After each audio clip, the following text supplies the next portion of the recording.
That's good. That'll work. Yeah. Hey, do we know what our clutch play of the day is?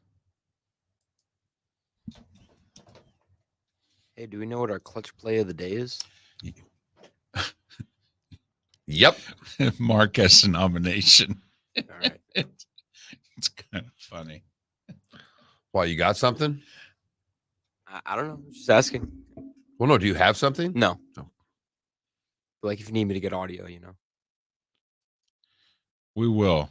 We're gonna eventually make that a better segment than it is right now. Gotcha.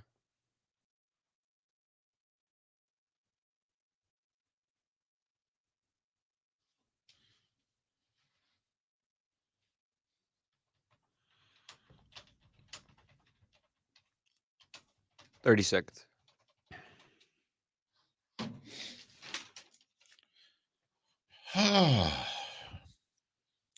What do you say we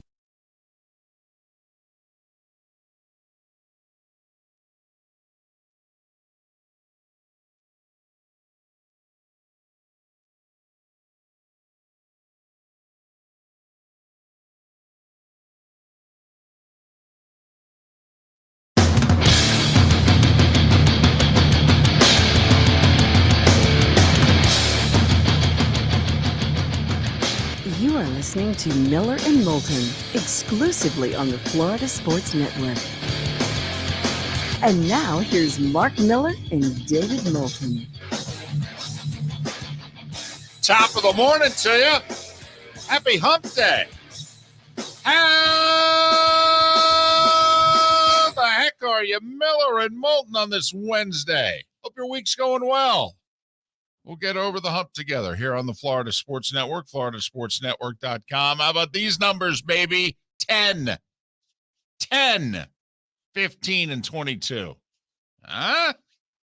Well, this is the last weekend, as you said earlier in the week. This is the last weekend that we will have meaningless football. We will not have another weekend until February without football after this weekend. That's right. After this weekend, the next time there is no meaningful football is the week in between the championship games and the Super Bowl. That should make you feel good. Can't even see that far ahead, right? Oh, makes everybody feel good with the exception of my daughter. I joked with her in the car yesterday, coming back from drums. And I said, honey, your favorite time of the year is coming. She said, what's that, Dad? I said, football season. She went, oh, no. I said, what do you mean? She goes, well, you just watch football all the time. You don't play with me as much. I'm like, well, you can sit with me. I'll teach you about it.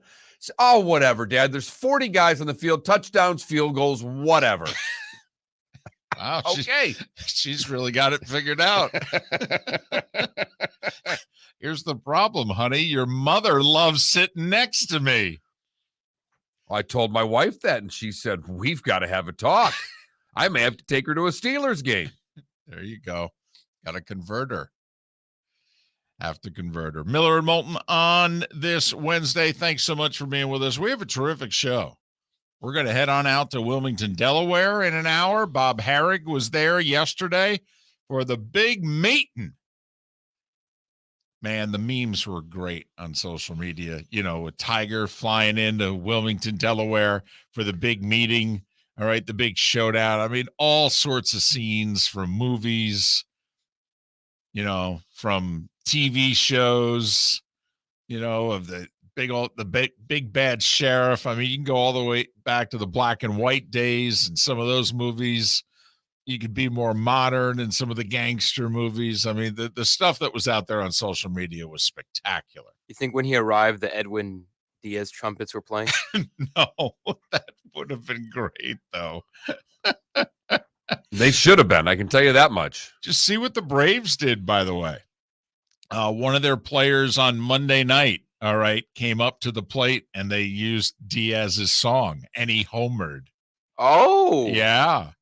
Yeah, there you go. Throwing it back in your face. I a didn't little bit. because none of these games are on television where you can watch them. Yeah, that's right. It's Major League Baseball. They don't want their big series to be seen by anybody.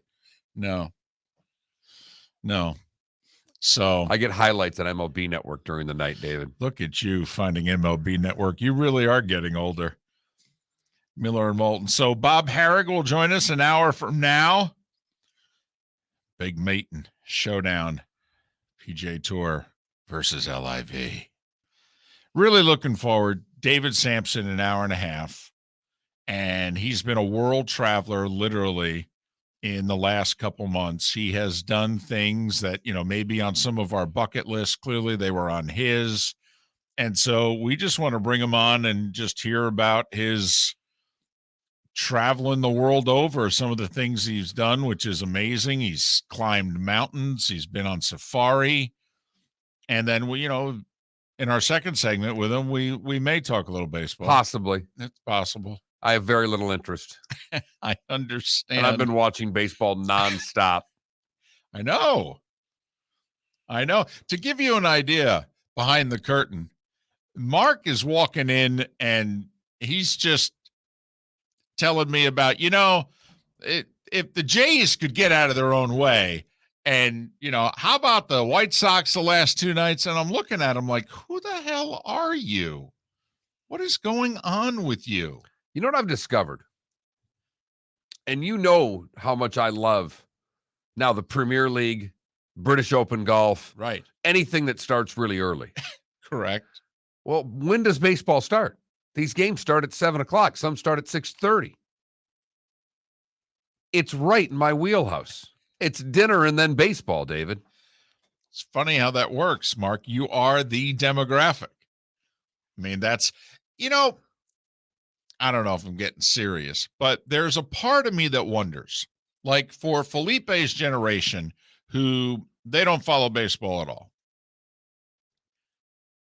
Is baseball like golf in this sense, Mark? There are many people who have nothing to do with golf growing up. Teenagers in their 20s, the whole deal.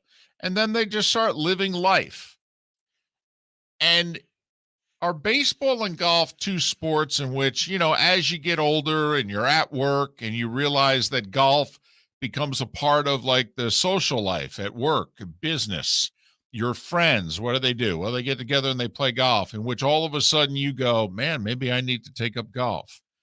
And is baseball the same way, Mark, where in your teens, in your 20s, and even 30s, in which you don't follow it? It's too slow. It's boring. You're into football. You're into hockey, maybe even soccer. And then all of a sudden you get to a certain age, and what do you basically do during the week? You work, you come home, you sit in a chair. And guess what's on? Baseball.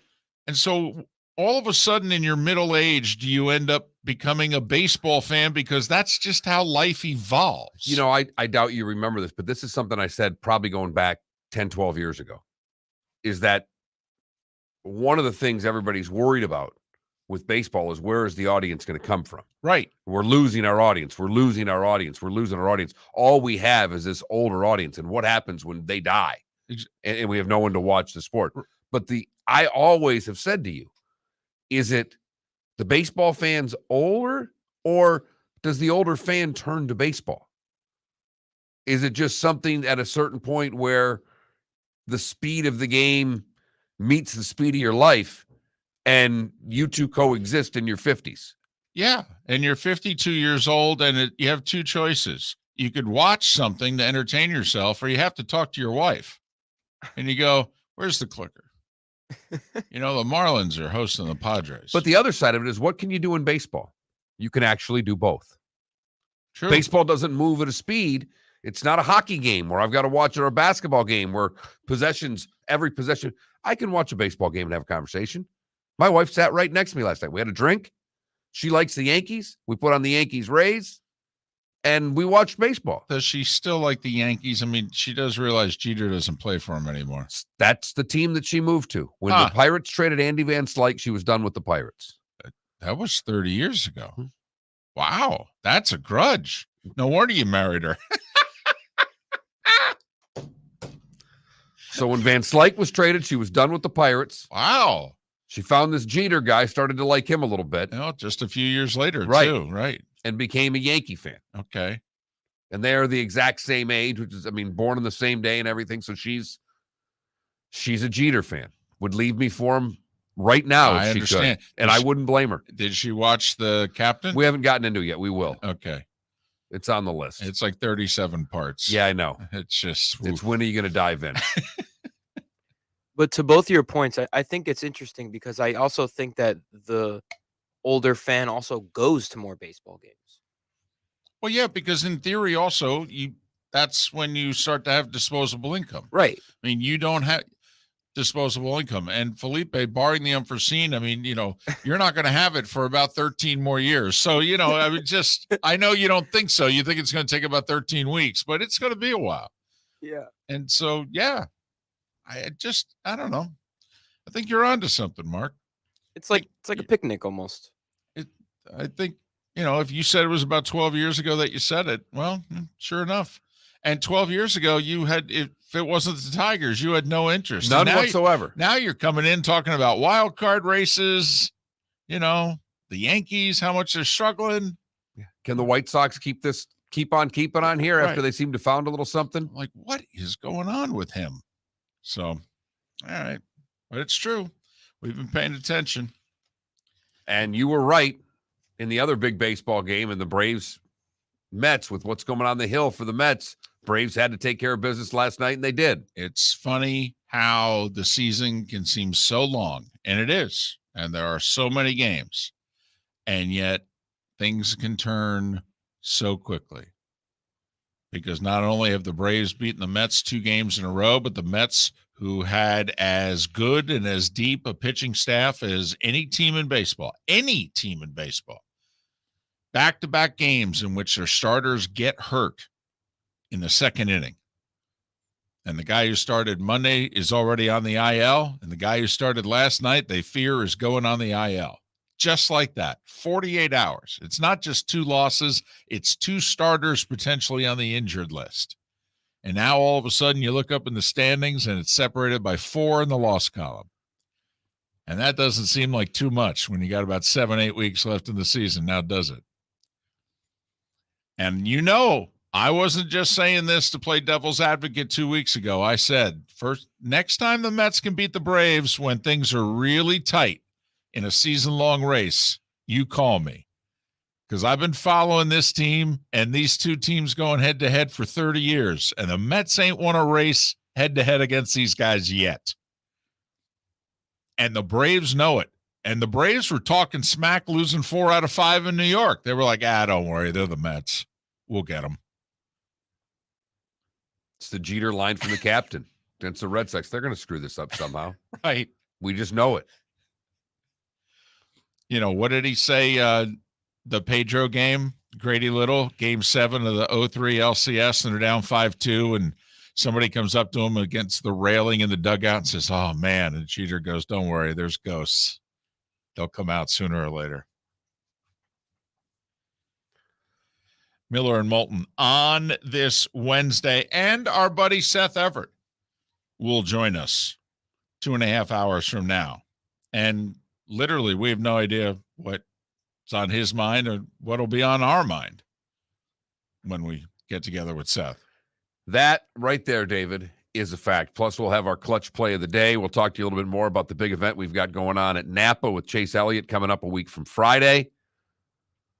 Starting 5. Today was a day when, the good, the bad, and the ugly, what's on tap, all those things. Wow. Part of the show. Feels like the show's already done.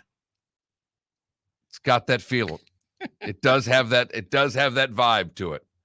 And we're fired up for it on Miller and Moulton. You can always text the show by texting 21,000 is the number. The keyword is FSN Radio. Anything that's on your mind, get to us on the text line as well. Miller and Moulton. We're already discussing a poll question. That's how much we have our act together today. Could be frightening. Let's get over the hump together, shall we?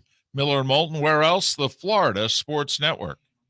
Bring your big mouth to John Smith Subs and indulge in their overstuffed subs with the freshest quality ingredients. Enjoy our famous steak bomb with perfectly grilled marinated sirloin steak topped with provolone cheese, grilled onions, peppers, mushrooms, crispy bacon, juicy tomatoes, and creamy mayo. Boom! Made-to-order crispy fries can be paired with the Gator, the Cuban, the Chicken Bomb, or the Italian. Love local. Eat delicious with John Smith Subs. Find a John Smith Subs location near you today. Miller and Moulton here for the Clutch Vodka Play of the Day. Mark, remember Nick Charles, Fred Hickman, the CNN Play of the Day? Yeah, CNN did a nightly sports show. That was a while ago. Yes, it was. Just work with me. Everyone liked the pod, the Play of the Day. So how about we have the Clutch Vodka Play of the Day? Sounds good. Fun. Smooth. Like Clutch Vodka. Listen weekday mornings for the Clutch Vodka Play of the Day. That's Clutch with a K. If you own 6 Southwest Florida Napa stores and were a big NASCAR fan, wouldn't you put the two together? How about bringing Chase Elliott to Fort Myers? Friday, August 26th, Chase Elliott will sign autographs at the Napa store on Boy Scout Drive in Fort Myers beginning at 11 a.m. There's only one way to get a spot in line. Go to one of the 7 Napa locations. Napa Auto Parts, 1820 Boy Scout Road, 1220 Vizcaya Parkway in Cape Coral, 532 Pine Island Road in Fort Myers, 532 Pine Island Road in North Fort Myers, 4175 Palm Beach Boulevard in Fort Myers, and 17284 San Carlos Boulevard on Fort Myers Beach. And don't forget about the Napa location in Punta Gorda at 1810 Tamiami Trail. Sign up for your chance to meet and get an autograph with Chase Elliott. Coming Friday, August 26th at the Napa store on Boy Scout Drive starting at 11 a.m. You were listening to Miller and Moulton on the Florida Sports Network.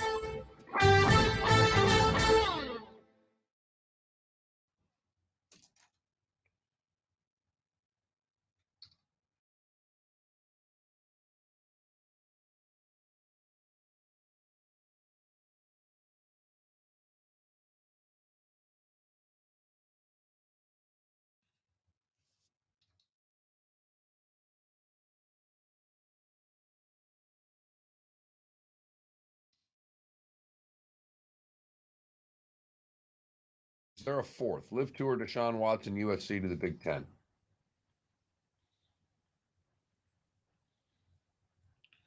I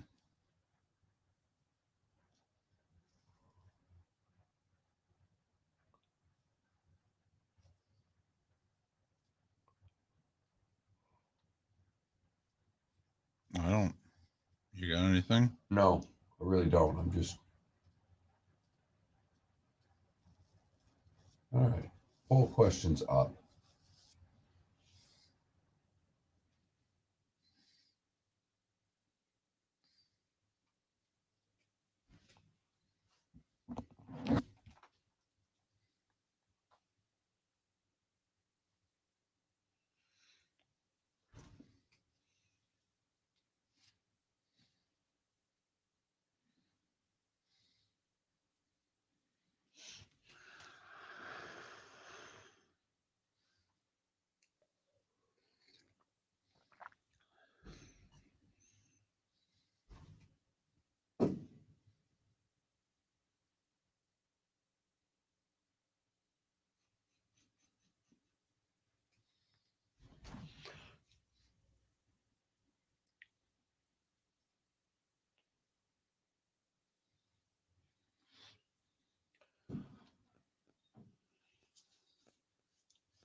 So, David, I believe, and tomorrow I'll walk you through it. But when you, bless you. When you go to private chat, you only can see private chat. Yeah, up top. When you're doing StreamYard. I thought we'll have to ask Seth when he's on. Have Seth tell you, because Seth said in private chat there was a way for him to see the comments. Gotcha. To switch, when you're in private chat, there's some way to see all comments or something like that. Because it says private chat, and then next to it is comments. If you click the comments Well, I button. click on comments, I can see the comments, but how the thing on the bottom here for me to type in and respond, that disappears when it's on Okay, private. so you can't respond, but you can see them. I see them. Okay, well I just can't respond. Gotcha. That's why you go. And I'm fine not responding. Right. Just during breaks, if somebody in the Twitch chat room is waiting for a response, I'll just say, hey, I can't type it.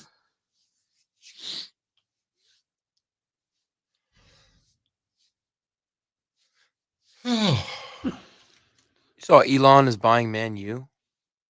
Elon Musk? Elon Musk is buying Man U, according to a tweet that he said, where he said, "I'm buying Man U. You're welcome." We'll see. Well, We'll see. Yeah, we'll see.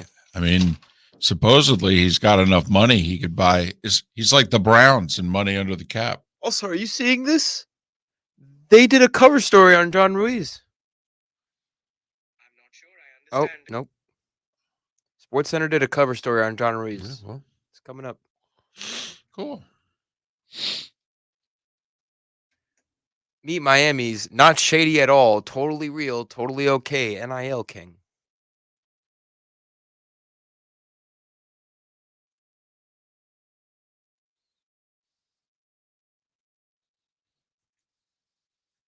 I just really hope it's not another controversy. Well, it's funny you say that because yesterday was the 11th year anniversary of the Nevin Ben Shapiro. story breaking. Oh, yeah.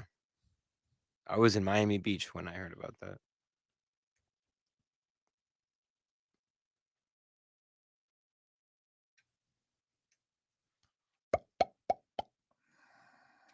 Because I heard the term death penalty, and I'm like, are we not going to have a football program anymore? Yeah, that's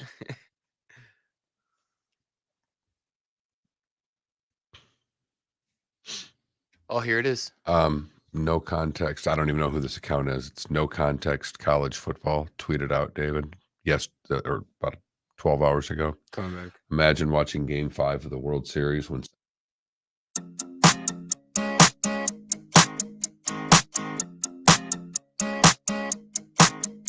You're listening to Miller and Moulton, exclusively on the Florida Sports Network. 21 minutes after the hour, Miller and Moulton. Florida Sports Network, floridasportsnetwork.com.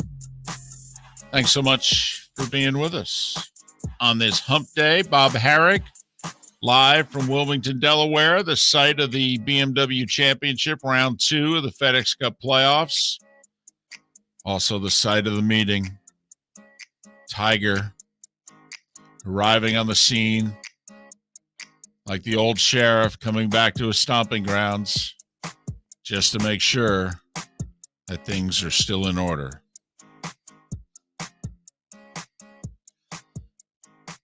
Is anybody going to look at Tiger and point out, dude, you're a billionaire. You flew here on a private jet. I mean, things are a little different. Who's going to say that? Which of the guys on which private jets are going to say that back to the other guy on a private jet? Do you think everybody in the room flew in on a private jet? I think in the smaller meetings, the majority of them did. Like in that meeting they were in yesterday, because this wasn't an all players, right? This was a smaller. It was like 24 supposedly players in the room. Okay, if there's 24 players in the room, how many arrived on private jet? Over under 18. Ooh, boy, it's a great over under. Thank you. Especially since some of them jumped on other guys' jets to get there. Bet the over. Yeah, you're probably right. Thank you. So no, I don't think that they said that. I think they said thank you. And have a nice day, Mr. Nicholson. You need me in Delaware. You want me in Delaware. Sorry, I got carried away. And when you guys take on the LIV, all right, I just want you to say thank you and go on your way. Because I don't give a... No. Bob Harig at the top of the hour. Not much noise has come out of that meeting, by the way.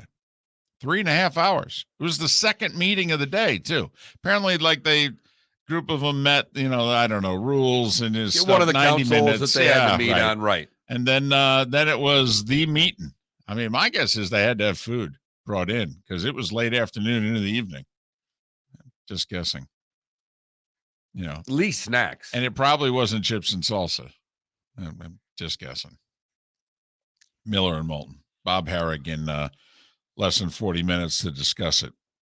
So speaking of which, we have talked off air for a few weeks now about how the sports world has really made our job a lot easier than seemingly it was in our first act, especially.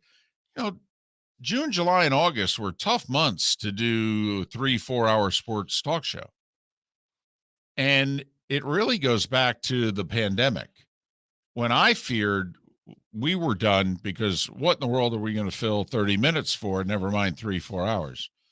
and you were the one that said, we're going to be fine. And I didn't believe you at all. No, you did not. At all. It told you, you're an idiot. You're crazy. What in the world? There's no sports. We do sports. What in the world are we going to do? And we interviewed guys that were sponsoring simulated race cars. There wasn't any interview we wouldn't take. But also, we actually really started to dig deeper. It's kind of like, at least the way I viewed it, it was kind of like cooking. And the more you get into it, the more nuanced, but also the more interesting. It's like with any sport. The more you follow it, it actually becomes more interesting. It seems as if the sports world has been giving us as fans and talk show hosts so much meat on the bone, even in the months of June, July, and August. And I'm wondering, we've been talking about some big stories in the last 3 months, but football's on the horizon, in which we pretty much don't talk about anything else but. And so, how about this? You want to gauge, like, in the off season, what story captivated people the most to get them over the hump? Because we talk about it, it's like 200 days that you go without football when the season ends. And the first 80, 90, 100, you got free agency, you got the draft, and then it's the dog days. Which story kind of got us, or everybody listening, which story has been the story that has interested you the most here in the dog days? For me, it's been Live Golf. I have been completely taken over by the war of the golf tours. And just how this will play out. Because I think we're just starting to peel the onion. I mean, think about it. When we started talking about it, we were comparing it to the USFL. And I think we're going to. I think that this is the NFL versus the USFL. And the difference is the USFL needed to not only win the court ruling back in the day, they needed the financial damages from it. I said it yesterday. I'll say it again. The LIV Tour would sign any document imaginable to get the same verdict that the USFL got back in 1986. They don't need the damages. All right. They've got more money than the PGA Tour. If they get the antitrust exemptions lifted, then they've got everything they need. Right. If they could win the way the USFL did, the NFL's a monopoly, but you only get $1. The LIV, if they could get, the PGA Tour was acting as a monopoly, but you only get $1 in damages, they'd be like, woohoo! And they'd come running out of the courtroom. Instead, for those old enough to remember, Pete Rozelle emerged from the courtroom having lost with a huge smile on his face, smoking a cigarette. Because they did not have the financial wherewithal to get through it. Right. The USFL owners did not. So for you, the biggest story of the last 100 days basically has been... For me, it has been. There's been two others that for me I'd put up there. Okay. Sounds like you're talking poll question right here. Well, I think it should be. All right. The one is, it's not USC and UCLA leaving for the Big Ten in and of itself, but it's what that then triggered. So, I mean, USC, UCLA leaving for the Big Ten is like the headline, but the sub-headline is also, okay, here we go again with college sports, because it seems to be triggering the next wave, which didn't happen this summer. And we thought for a few weeks it was going to. We thought the SEC Big Ten avalanche was actually going to happen in July. And it looks as if, because Notre Dame is seemingly going to hang tight, that the SEC and the Big Ten are going to be like, oh, okay, not yet. We're not going to 20 yet. Okay, we'll hold our horses. We'll wait. We're prepared to do it now, but okay, all right. But to me, I mean, we've talked a lot ever since the story broke about what's going to happen now, the next round of college sports. So I don't know if we just put the USC, UCLA leaving for the Big Ten, but it's also what it is now triggered, which is what college sports is going to look like here seemingly very quickly. Like OU Texas, as big as that is, did not trigger we're going to go to 20 and super conferences and it's going to be, USA and Russia and the whole rest of the world, which is what it really looks like is about to happen in college athletics. And now Greg Sankey's even talking about ruining the NCAA tournament. Okay. And saying we need to go to 96. I mean, how much of college sports do these two conferences want to ruin? Honestly. I mean, how much of the world do you need to conquer? I mean, you don't give a damn about basketball. Could you leave it alone, please? And that's of all that you said, the truest thing you said is that they don't give a damn about basketball. So USC, UCLA to the Big Ten. And then there's one obvious one. Yeah, the whole Deshaun Watson saga. Yes. So I would nominate that as kind of, the biggest off-season stories. Well, let me get to typing. We've got ourselves a poll question. Miller and Moulton, the starting five is next. Golfers, are you bored of the same old driving range warm-up routine that's not getting you the results that you want on the course? Power up your golf swing by adding resistance bands to your range sessions with the Orange Whip Golf's Power Strap Kit. Featuring band attachments to your feet and hips, Power Strap resistance training will boost clubhead speed, increase power, improve flexibility, all with just a few swings. Buy a Power Strap kit today. Go to orangewhipgolf.com and use code Miller10 to receive an additional 10% off the already great price of $119. Miller and Moulton here for the Clutch Vodka Play of the Day. Mark, remember Nick Charles, Fred Hickman, the CNN Play of the Day? Yeah, CNN did a nightly sports show. That was a while ago. Yes, it was. Just work with me. Everyone liked the pod, the Play of the Day. So how about we have the Clutch Vodka Play of the Day? Sounds good. Fun. Smooth. Like Clutch Vodka. Listen weekday mornings for the Clutch Vodka Play of the Day. That's Clutch with a K. Mark Miller for SWFL Golf Carts or online, flgolfcarts.com. If you're looking for a golf cart, an e-bike, or an e-motorcycle, go visit Alex and the gang at SWFL Golf Carts. flgolfcarts.com online. Check out their whole inventory. If you're looking for a custom cart, they can take care of you. 2-seater, 4-seater, 6-seater, they've got you covered. E-bikes, nobody better for value and service.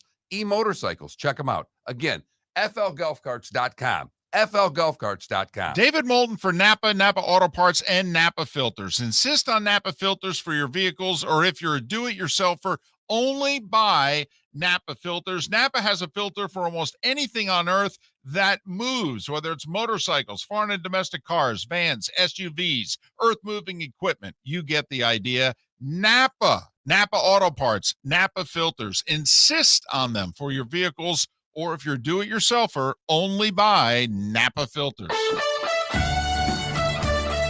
You were listening to Miller and Moulton on the Florida Sports Network.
Is it the ump or a player there?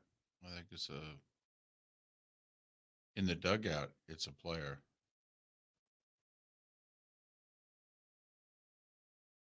No, is he's peeking at a Tiger player, or is he peeking at the ump? I didn't. Oh, I think at the ump, I thought.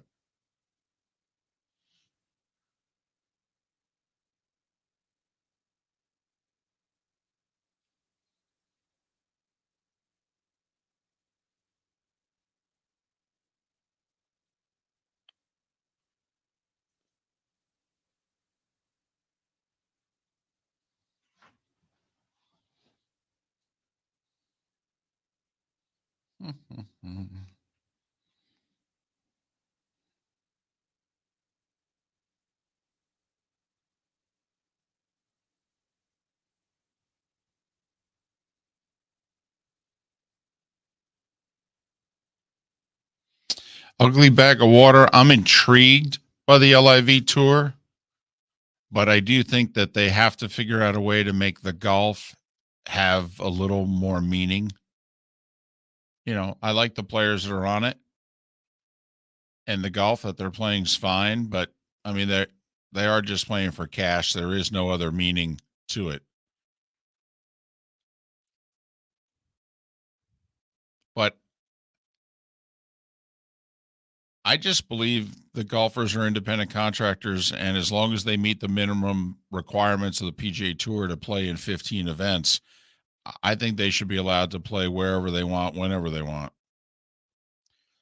And I don't think it's fair that they can play on the Asian Tour or the Australian Tour, the Australasia Tour, the DP World Tour, but they can't play on the LIV Tour. I mean, that's just inherently unfair, I believe.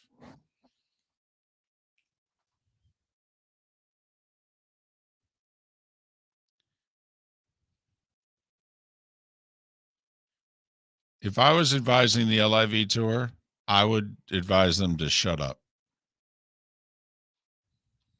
Just go about your business and try to gain some credibility from a golf standpoint and get on American television.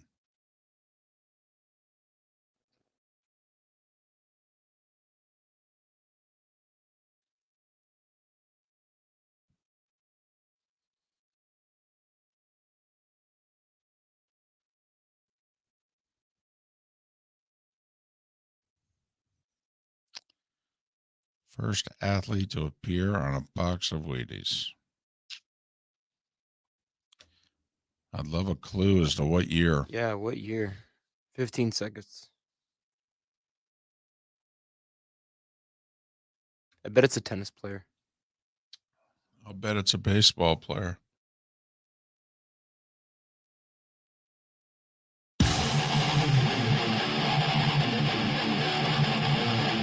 You're listening to Miller and Moulton, exclusively on the Florida Sports Network.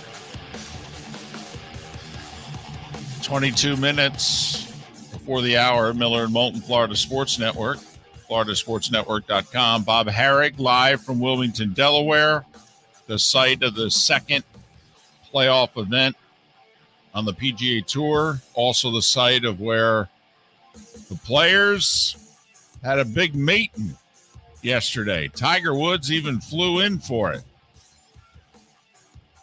We'll talk to Bob Harig about what in the wide world of sports is going on with the PGA Tour. Players are going to meet informally with the commissioner today. Oh, I'd love to be a fly on the wall for that one. I think that one could get a little ugly. Somebody asked a poll question yesterday. Which would you rather be able to experience? Being able to go to the Masters or to be the fly on the wall yesterday during the 3-hour meeting? It's not close. It's the Masters every single time. Okay. Anybody that answers differently is wrong. This is not an opinion question. This is a fact question. Anybody that's been to Augusta knows that I gave you the right answer. But damn, being a fly on the wall there would be pretty good. I have to admit, it sounded like an opinion question, but okay. All right. I know it sounded like it, but it really wasn't. It's kind of like as a parent when you pose it as a question to your child and your child actually thinks that there's two choices, and then you have to go, yeah, I'm sorry, there's one choice. We did, off of that little conversation, get our poll question up, though. What was the biggest story of the summer? The Live Tour, Deshaun Watson, USC to the Big Ten. Those are your choices.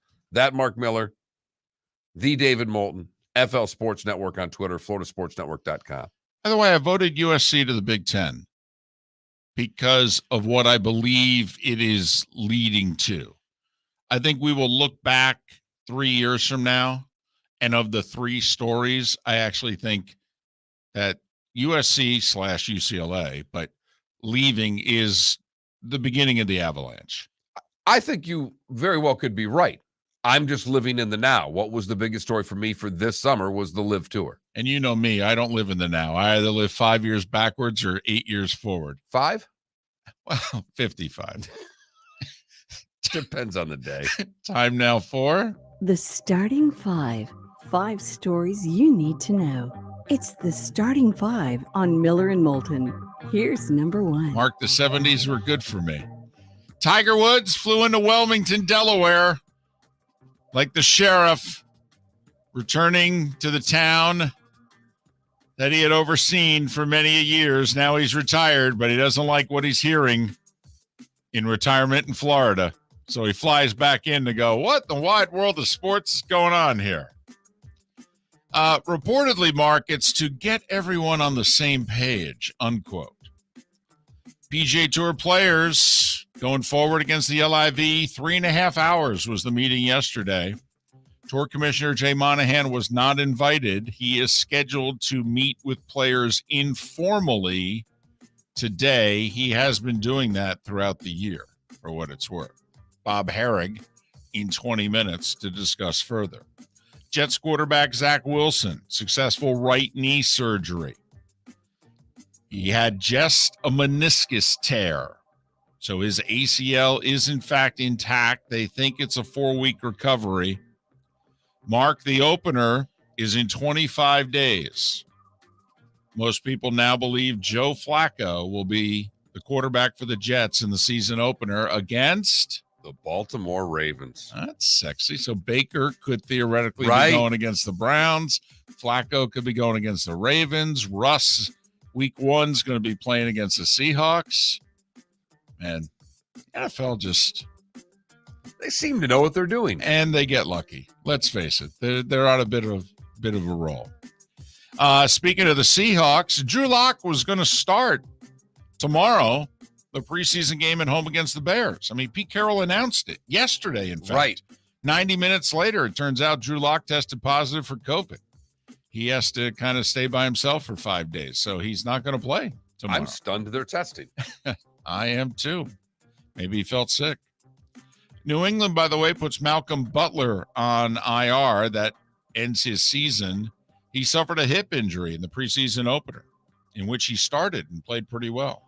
Pro Football Network is reporting that active negotiations are taking place between the NFL and Deshaun Watson, and that Watson's camp is fearful that they will not reach a settlement before the former New Jersey Attorney General drops the hammer.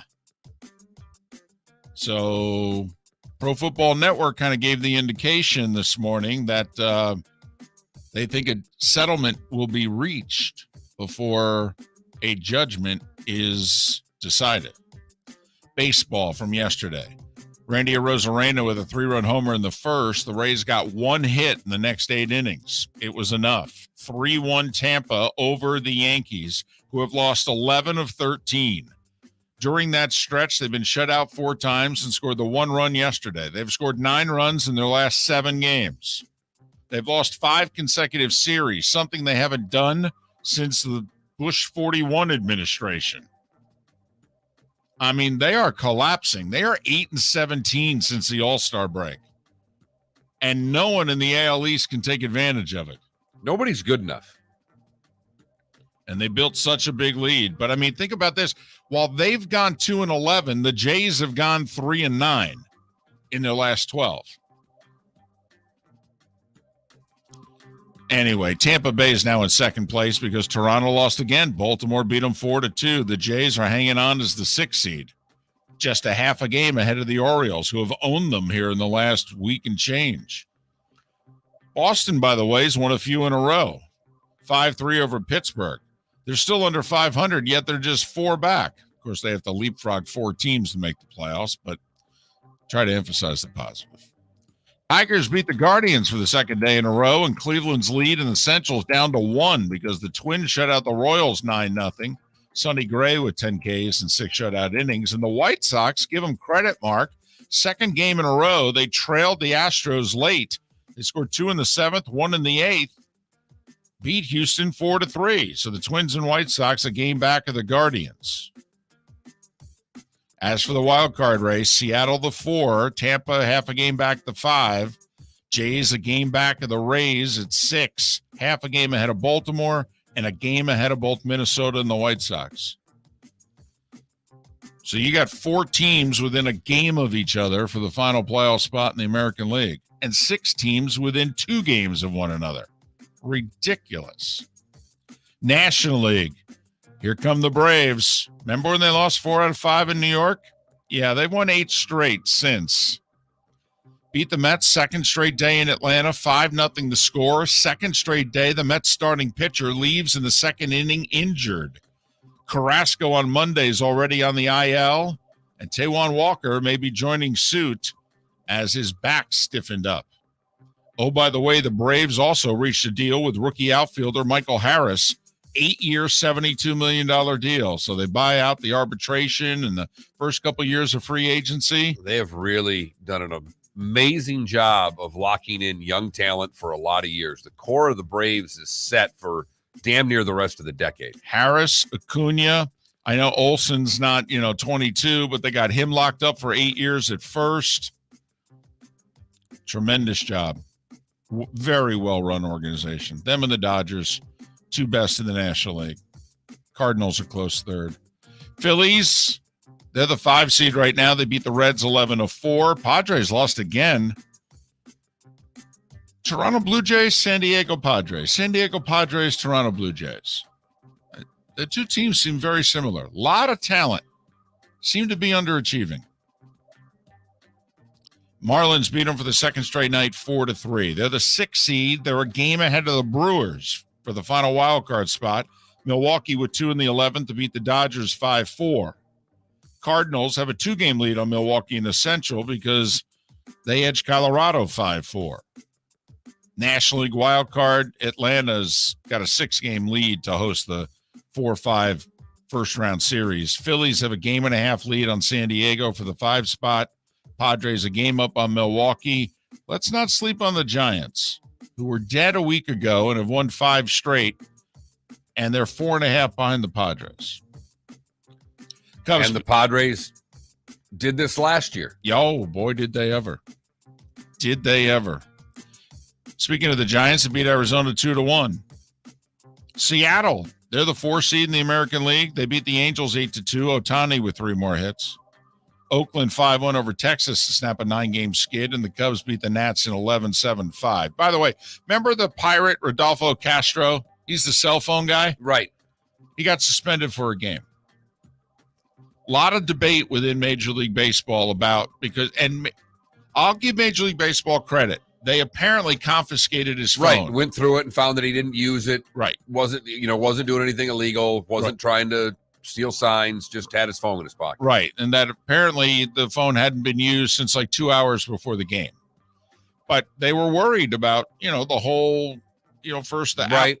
app, the technology being used. And apparently there was a movement within baseball that they thought they had to at least suspend him because otherwise they thought other players would then say, well, hell, if I can bring a phone into the equation and not get suspended, then everybody would start using a phone.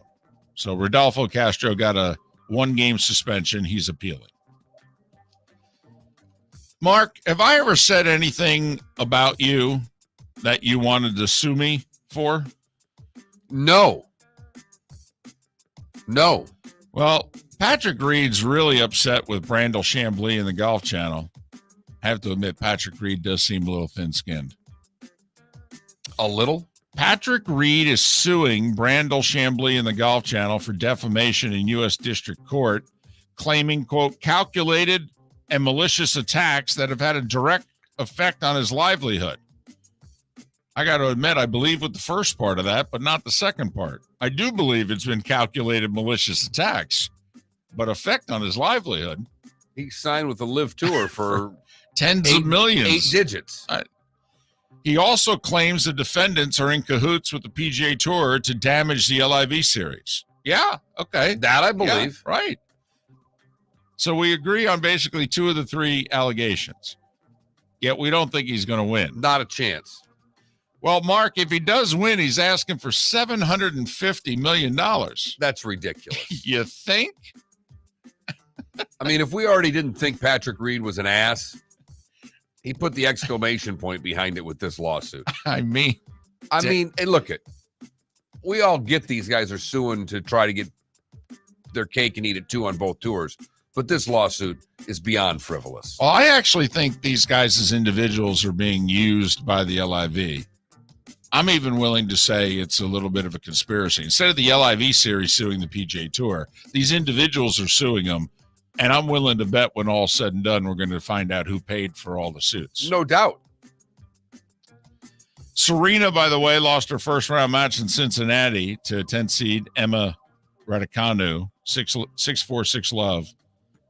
She apparently, if she could keep the ball in play, she looked good. Problem was she sprayed it all over the place. Raducanu had 1 unforced error in the whole match. 65 minutes, that's it. And I think this Serena now plays the Open, and that's it. And one other sports note, news leaking out as to when the NBA season is going to begin and who's going to be playing who. Turns out the Heat are going to open up at home on October 19th against the Bulls. That's a Wednesday. So it'll probably be on ESPN. And then on Friday, they'll host the Celtics. So that's a little earlier than the NBA used to open. They used to open right around Halloween. Yeah, that does seem a couple weeks earlier. Well, load management and all, David. No, don't laugh. That's why. Because remember the players a few years ago are like, you need to open up the schedule. We need more days off. And so they start in a couple weeks sooner. If it gets more guys playing closer to... Oh, no. It's not doing that. Oh, no. The Stars are still playing 65 games. No. They get more time off and they're taking more games off. Right.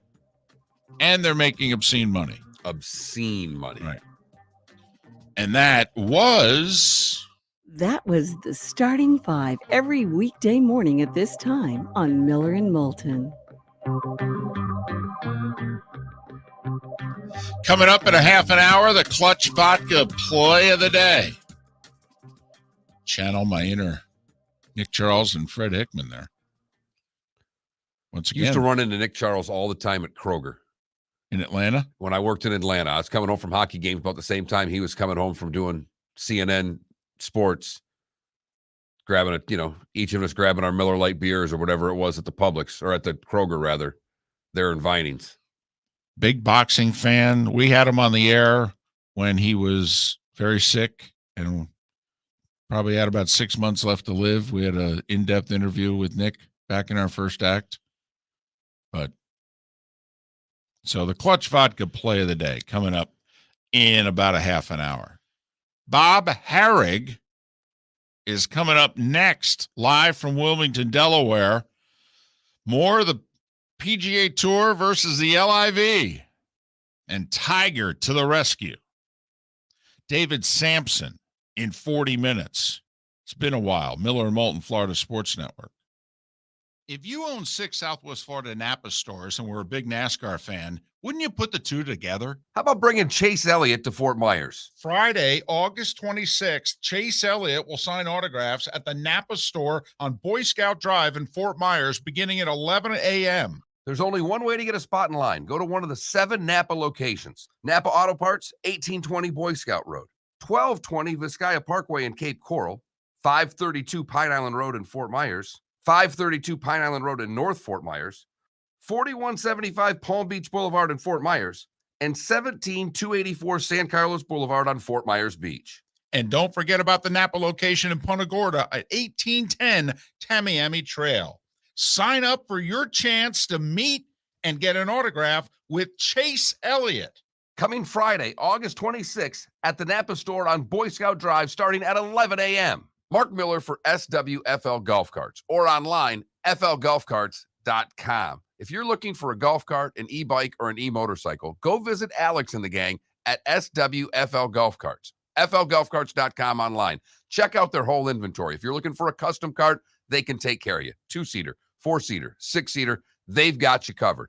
E-bikes, nobody better for value and service. E-motorcycles, check them out. Again, flgolfcarts.com. flgolfcarts.com. Golfers, are you bored of the same old driving range warm-up routine that's not getting you the results that you want on the course? Power up your golf swing by adding resistance bands to your range sessions with the Orange Whip Golf's Power Strap Kit. Featuring band attachments to your feet and hips, Power Strap resistance training will boost clubhead speed, increase power, improve flexibility, all with just a few swings. Buy a Power Strap Kit today.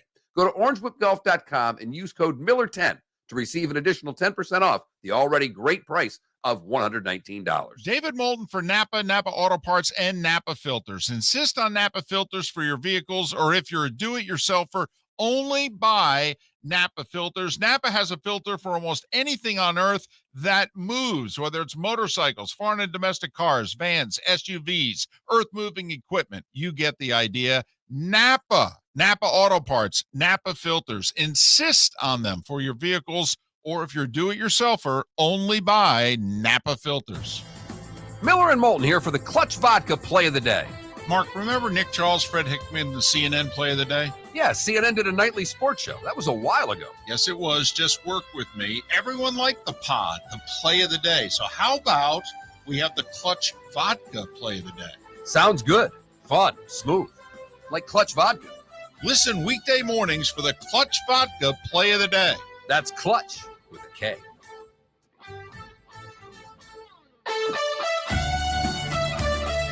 You are listening to Miller and Moulton on the Florida Sports Network. Like 10 days a month. He doesn't need to be done. I mean, you know. Well, I think he's now got more of a percentage of the company. And so I think he feels that, Florida needs more attention. But I asked him point blank, I go, is Marty now Michigan and you're Florida? And he went, no. And I told him, I said, well, I got to admit, I was kind of hoping that'd be the case because I think we need a point man for Florida. And I told Bruce, I go, you two guys going, hey, nice to see you, and flying back to Michigan for 10 days. I go, no offense. I mean, you're treating this like a hobby. I said, it's your guys' money. I go, as long as we get paid, we don't care. I go, but I mean, if you want this to work, you got to work at it. I go, come on, we should be on more affiliates than we are. We had 8 months to get more affiliates. I go, come on. I said, there are 3 sports stations in West Palm. None of them have a local morning show. How the hell are we not on West Palm? I think not. What are we taking off next or not next? I might go next Friday after the show to Palm Beach. After Chase? Furlough? Yeah. Cool.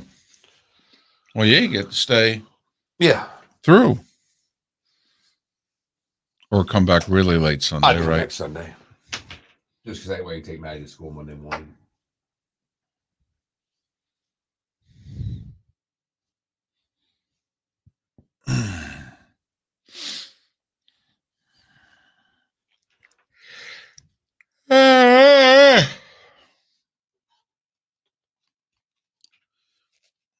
Well, and Paul, they did in the mid-'80s. It was called the USFL.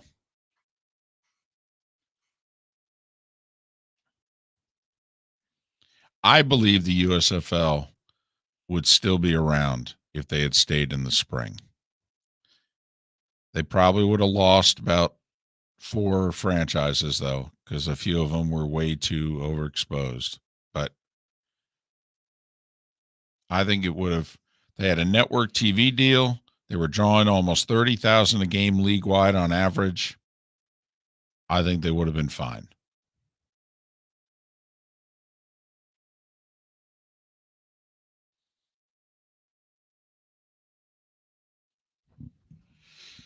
Certain major cities loved it. Detroit loved it. Philly loved it. New York, New Jersey loved it.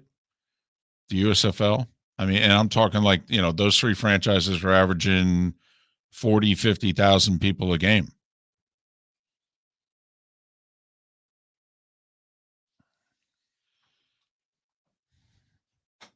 It was working in Tampa in a big way.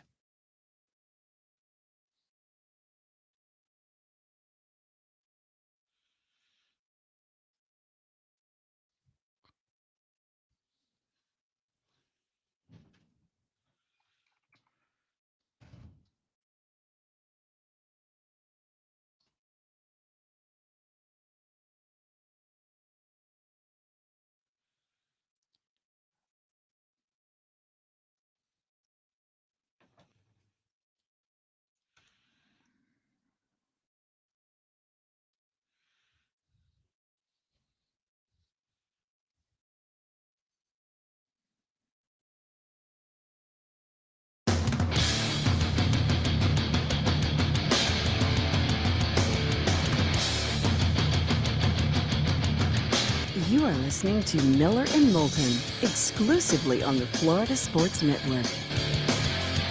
And now, here's Mark Miller and David Moulton.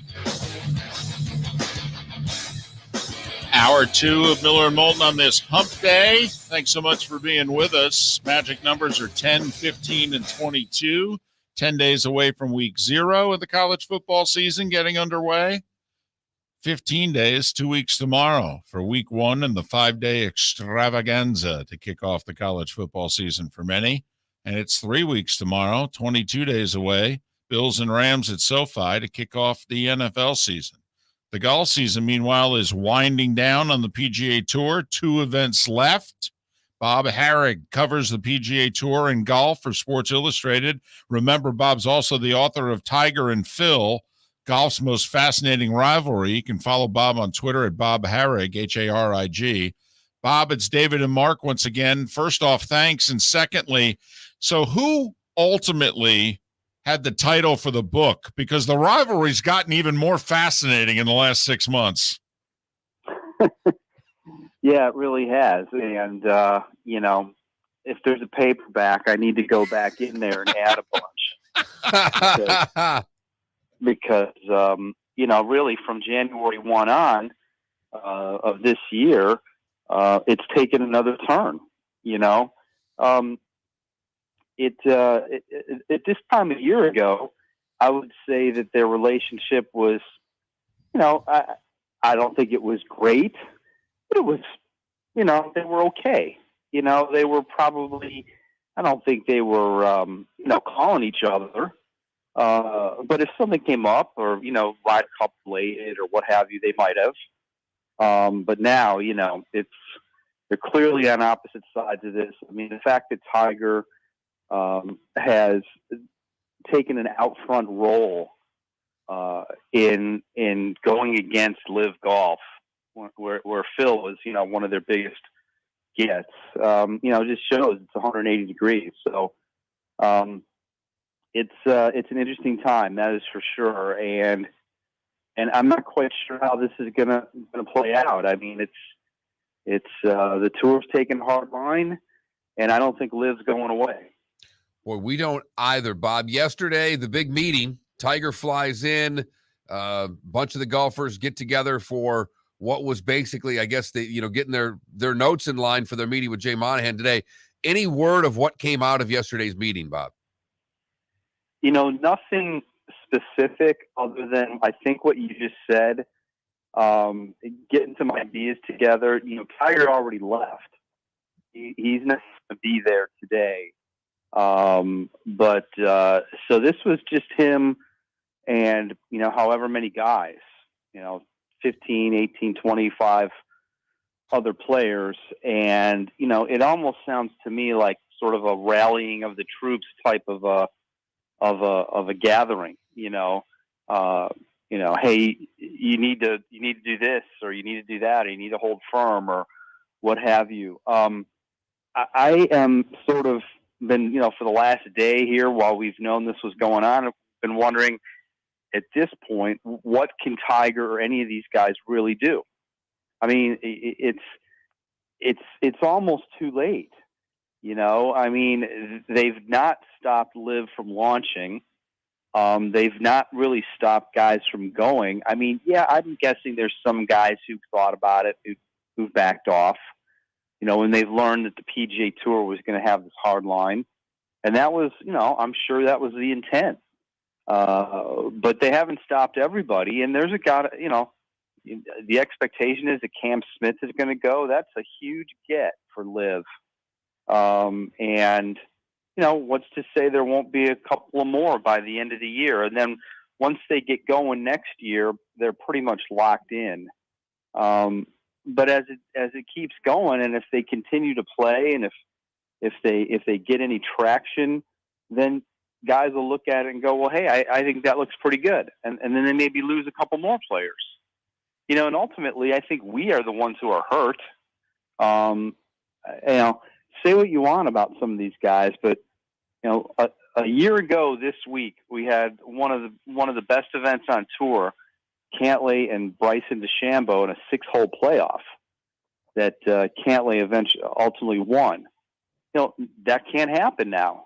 You know, because Bryson can't play on the PGA Tour. Now, of course, that's the decision he made. But nonetheless, I mean, is that what we want? You know, so I think there's at some point maybe there needs to be some sort of a discussion. It just seems that there's so much acrimony right now that it doesn't seem that's possible in the short term, at least. He's Bob Harig. He covers golf for Sports Illustrated. He's also author of the book Tiger and Phil, Golf's Most Fascinating Rivalry. You can follow Bob on Twitter at Bob Harig, Harig. Bob, do you get the sense that the top 25 players on tour have the same attitude as Davis Love III and Billy Horschel, that they want to go scorched earth? They want to, hey, if you've left, you're done forever. And not only that, if we have to win this fight, we're even willing to say to the Masters, listen, we'll boycott your tournament if you're going to invite these LIV golfers. Do you get the sense that the acrimony is to that level, or are they the aberration? I don't think it's to that level. You know, you think about that. You're so upset that somebody has gone off and done this that you're going to not play in a major over it. I find that to be, you know, God love Davis, but that is, I find that to be preposterous, frankly. You know, I mean, the majors should stay out of it, if you ask me. Let it ride. Let it play out. Are you really saying that you don't want Dustin Johnson to go play in the Masters just because you don't like that he's going to play in the? I mean, we could hate this thing, but still, you know, it's he earned that. You know, he won it. I'm just not sure that that's the answer. This is a tour issue, frankly. This is not a major championship issue. You know, the reason this occurred is because in these players' minds, the PGA Tour did not step up and take care of some of the issues that have been sort of percolating beneath the surface for a few years. And I've written about this several times, but it's really as simple as guaranteed money. Now, nobody expected the guaranteed money that we're talking about, you know, but I think there's this feeling now that and it's been sort of drummed into players and agents' heads for a few years. How are you going to tournaments every week with no guarantee of any income? You know, and it's a fair point. No other athlete in sports does that. In tennis, you get paid if you're a first round loser. You know, in golf, you're part of the show for 3 days, 2 or 3 days. Sometimes if you're in the Pro-Am, then you've got 2 days in the tournament, and if you miss the cut, you don't get anything.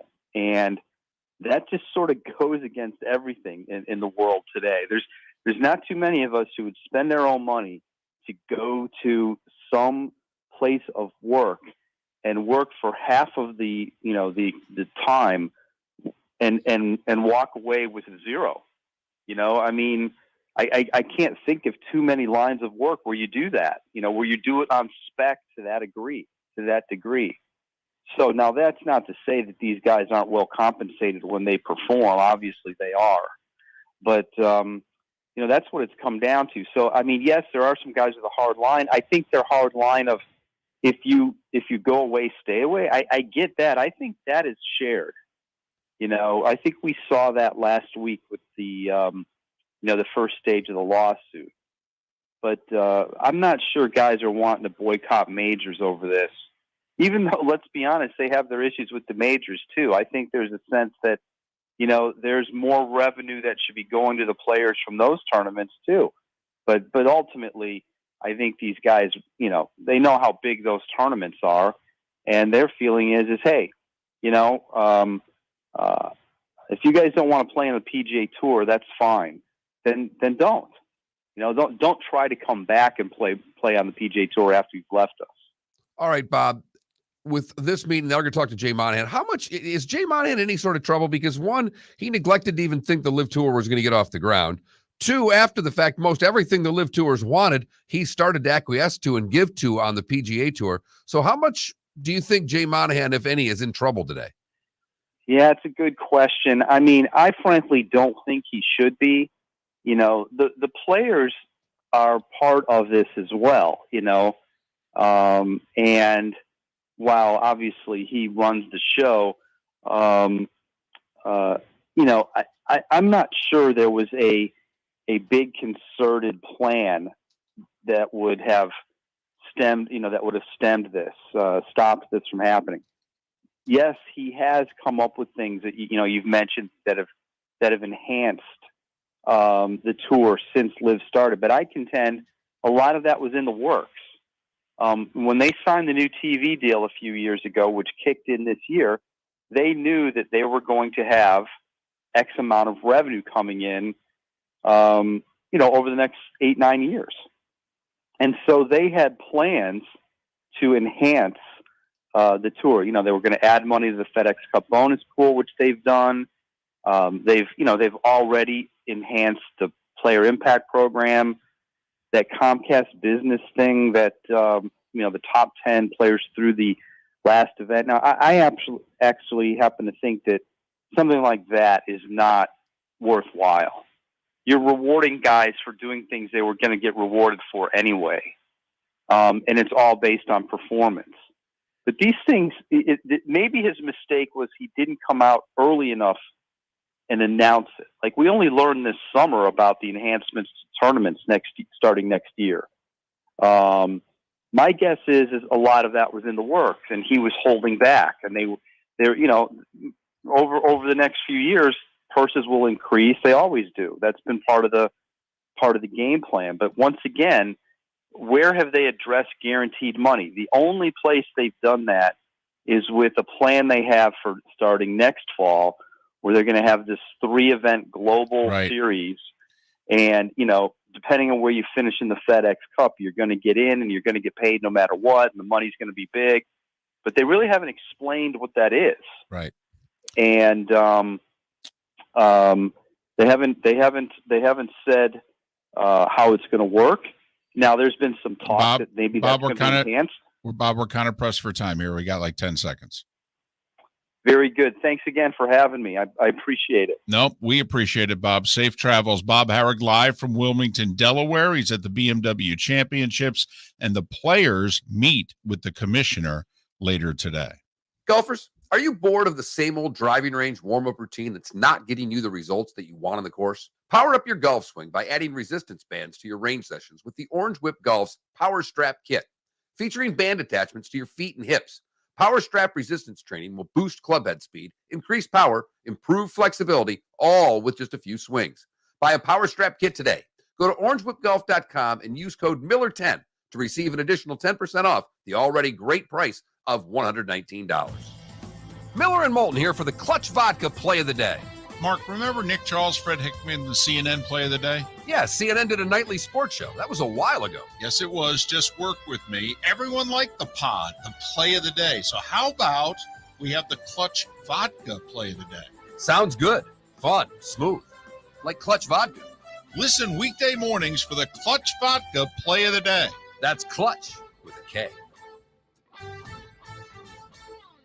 If you own 6 Southwest Florida Napa stores and were a big NASCAR fan, wouldn't you put the two together? How about bringing Chase Elliott to Fort Myers? Friday, August 26th, Chase Elliott will sign autographs at the Napa store on Boy Scout Drive in Fort Myers beginning at 11 a.m. There's only one way to get a spot in line. Go to one of the 7 Napa locations. Napa Auto Parts, 1820 Boy Scout Road, 1220 Vizcaya Parkway in Cape Coral, 532 Pine Island Road in Fort Myers, 532 Pine Island Road in North Fort Myers, 4175 Palm Beach Boulevard in Fort Myers, and 17284 San Carlos Boulevard on Fort Myers Beach. And don't forget about the Napa location in Punta Gorda at 1810 Tamiami Trail. Sign up for your chance to meet and get an autograph with Chase Elliott. Coming Friday, August 26th at the Napa store on Boy Scout Drive starting at 11 a.m. You are listening to Miller and Moulton on the Florida Sports Network.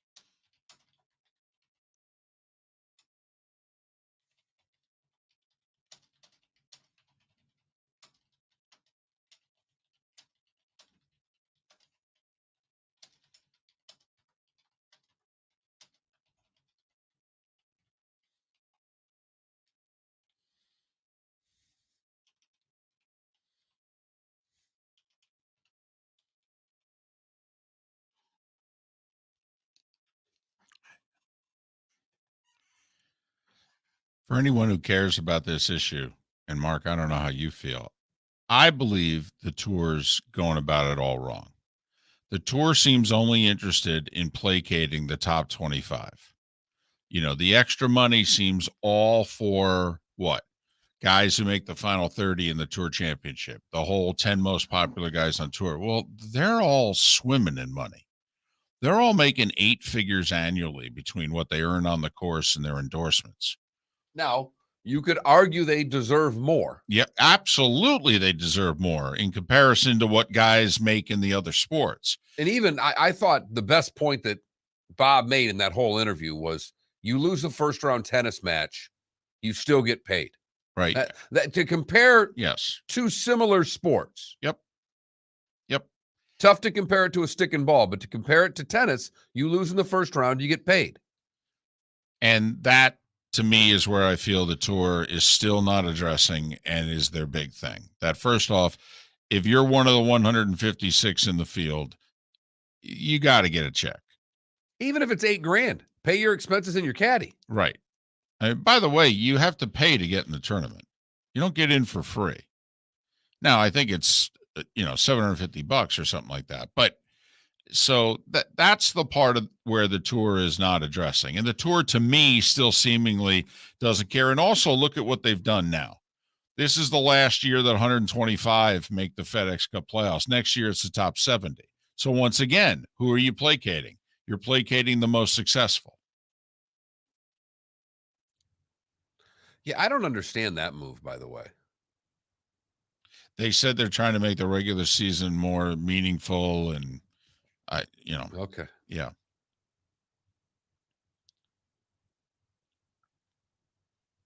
I mean, listen, I know he's now a blankety blank, and granted, I'm a fan, but I'm telling you, everything Phil said, quite frankly, he's been right about, including the Saudis being bad MFers. Honestly, everything he said, he was right about. Phil's been saying for 15 years that Tiger should have been making more money. And that Tiger should have gotten a check when he showed up. Thanks for coming. Thanks for deciding amongst the 15, 18 tournaments you were going to play this year worldwide, you decided to come here. We thank you. He was right.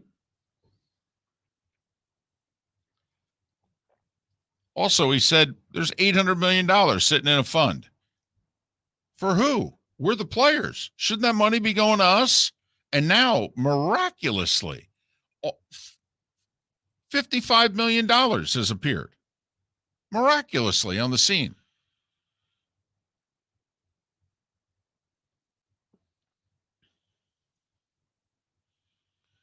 Ooh, Buster Only has an article. Might have to read.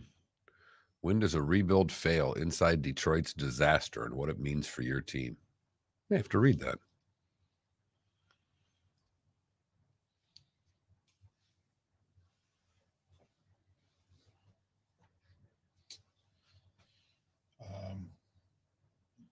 Come back, wrap up Harig, go into our play of the day. Right.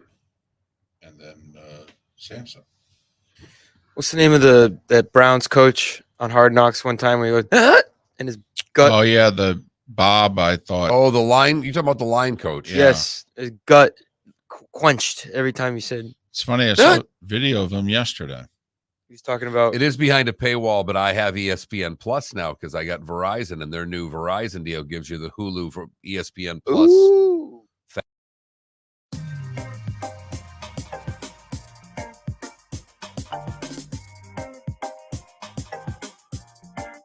Welcome back to Miller and Moulton, only on the Florida Sports Network.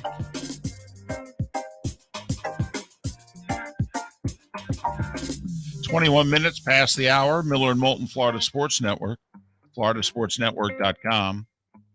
It said Bob Harig live from the BMW Championships. Bob was a little wordy this morning. I don't think the coffee had taken hold.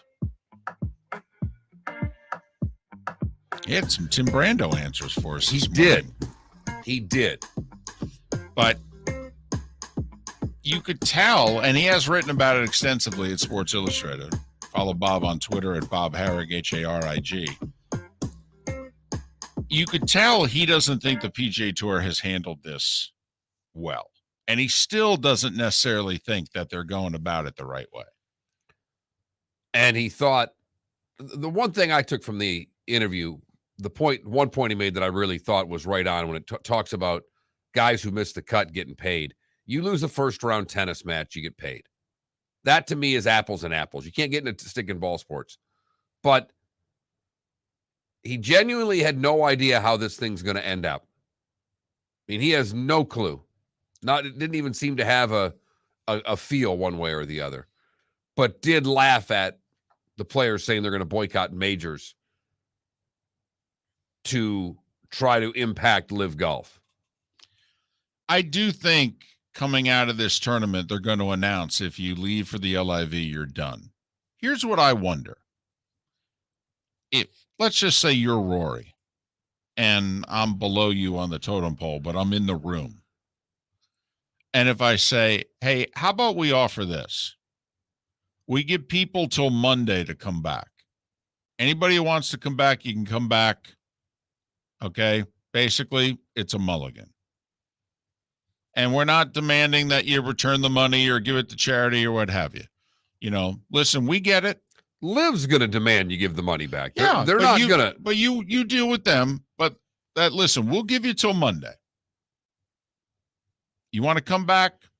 You can come back. How does that look when no one comes back? Well, I'm just curious. I'm just saying, I'm throwing that out there. Okay. And you're Rory, and that's a legitimate response. It may look bad. Okay. But at the same time, see, to me, you announce that when you also say, but just so you know, if you don't come back by Monday morning, We're done. Exactly. Forever. This is not suspended indefinitely. This is suspended for life. What are you again? We're done. Thank you, Jimbo. And that's I why got to work on that. People say I look like Jimbo. I just You like to hear it. look like Jimbo. I hear that a lot, and I got to start. We're done. So that's why I think you could put the two together. And yeah, it's quite possible that none of them come back. but you've extended the olive branch. You got to remember, right now you're all doing Eli Manning and the double bird to each other. All right. And so and once again, you get to claim the high ground. You get to go, hey, you took your money. You played in your 1, 2, 3 events. We get it. You were upset. You know what? Fine. We're going to address some of this stuff. That's obvious. We already have. We're going to address more of it. And if you want to come back, you can, and we lift the suspension. But if you're not back by Monday, you're done forever. Quick sidebar. If Eli Manning were to start a rock band, it should be Eli and the Doublebirds. Is that like George Thorogood and the Delaware Destroyers? 100%. Okay. Yes. I like it.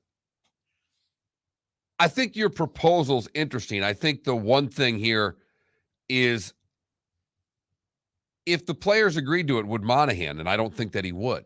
I think at this point, by the way, this I think is now the first time. Another thing Phil was right about, that it's supposed to be the tour works for the players. It's the players' tour.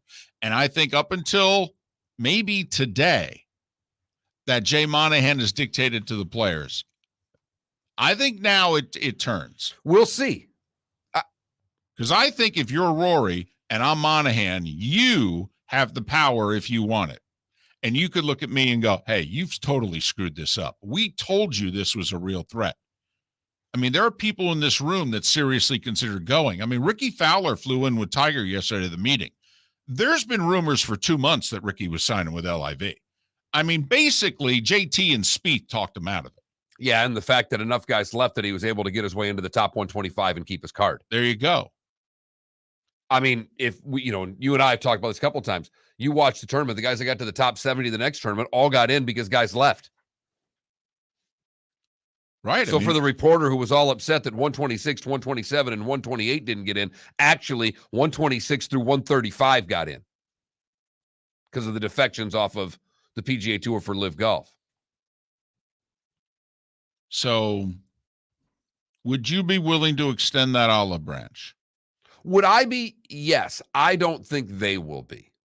Well, no. I mean, right now they're both double birding each other. And I don't think that changes. Okay.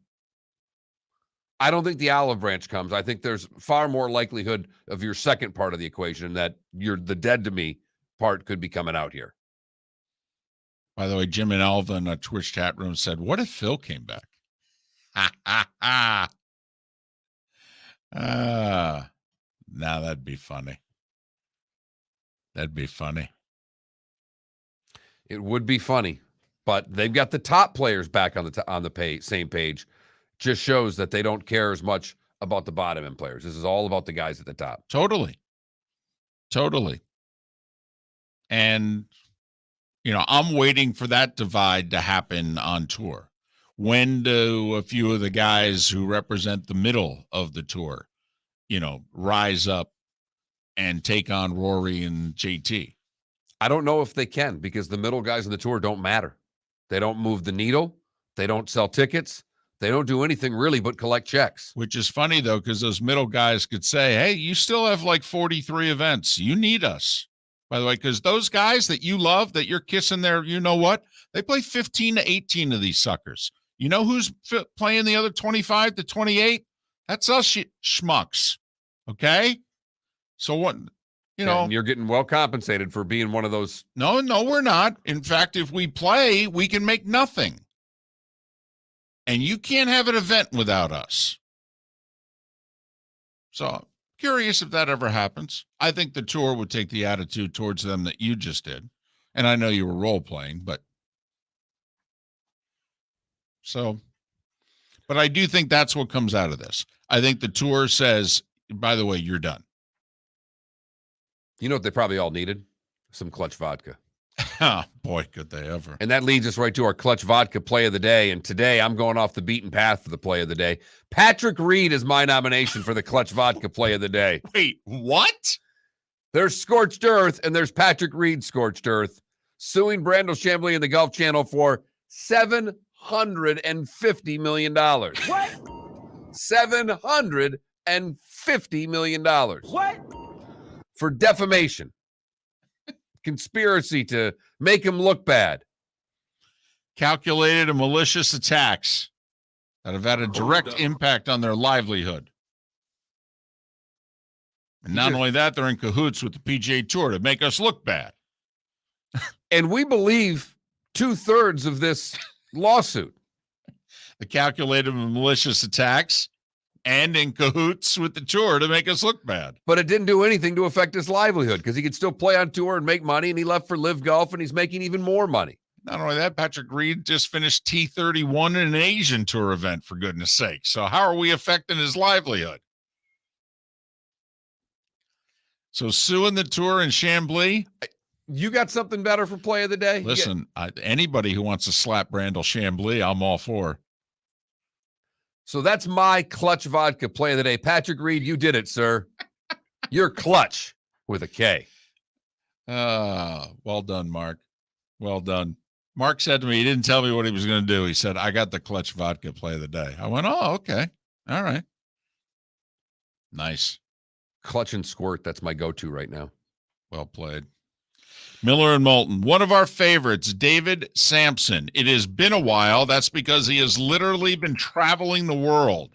If you don't follow him on Twitter, wait to hear what he has done and experienced.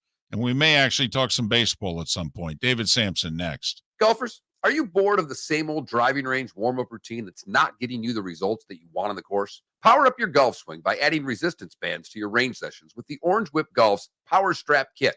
Featuring band attachments to your feet and hips, Power Strap resistance training will boost club head speed, increase power, improve flexibility, all with just a few swings. Buy a Power Strap Kit today.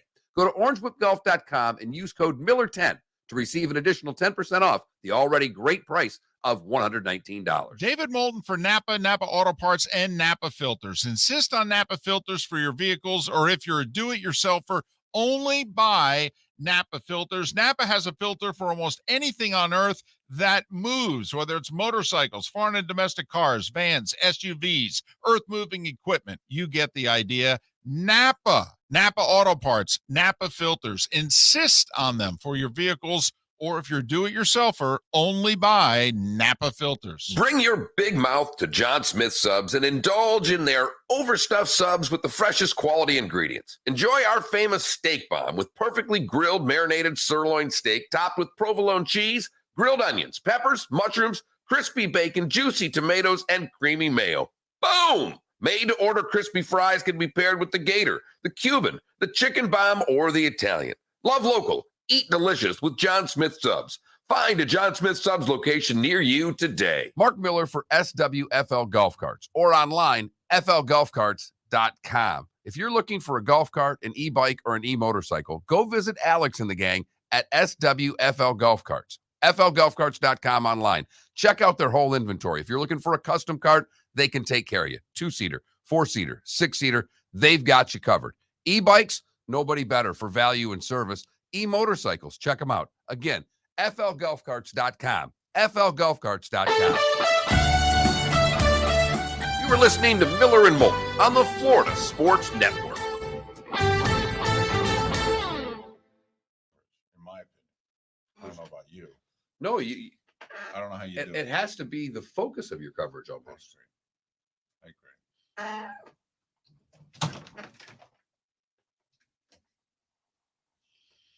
Oh my goodness. This whole morning I felt like I was forgetting something. And I haven't even checked the Twitch chat once. I'm on my way. I'm firing up the iPad. So guys, I actually have an iPad. It's my old high school iPad. Yes, because I'm from the generation where iPads were used in high school. And I got to keep mine because my mom worked at my high school. And I only use it for the Twitch chat. That is its sole purpose.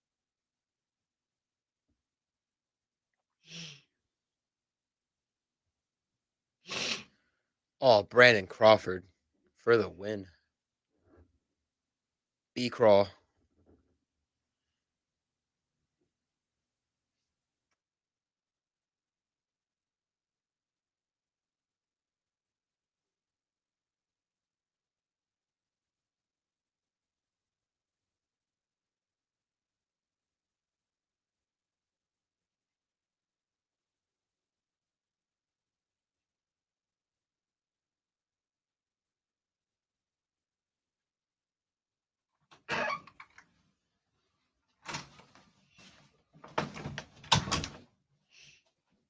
Oh, some dude. I don't know who he is. I don't know where he found it. Sent me these pictures. Why he didn't send them to you, I don't know. Oh my God. Jack Juka. Holy shit. Oh, so you know that guy. He was the photographer. He was the cameraman. We worked at the station together. I will forward this to you. Well, he must have been able to get my email address and not yours. Why? He might have sent them to you. I don't know. I sent them to your Gmail account. That's Tim Richmond winning at Pocono. Got a Yankees Opening day, Yankee Stadium. The Pinella's first day as manager, 86. Hey, Twitch chat. I got the 3rd overall We pick. interviewed Steinbrenner in the elevator. We trapped him. 3rd overall pick, 12-team Jack was a league. big guy. Jack was like 6'4", 260. Is that your buddy Ryan guy? Okay, yeah.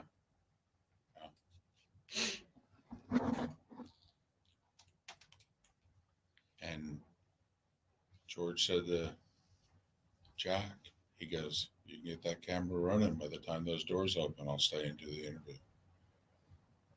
And so Jack put the light on the thing and fired it up. And I mean, it was off. We were going to eat.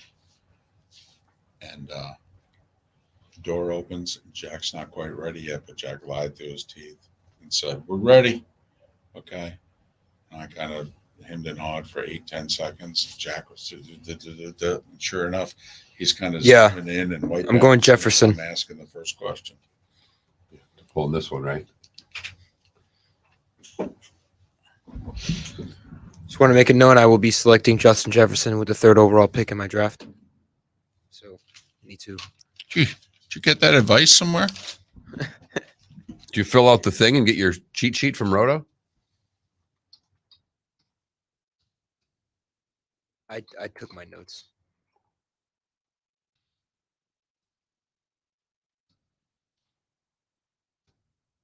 At DC, I would have done it the other way if I was Reed. I would have sued for very little, Yes. like a dollar even.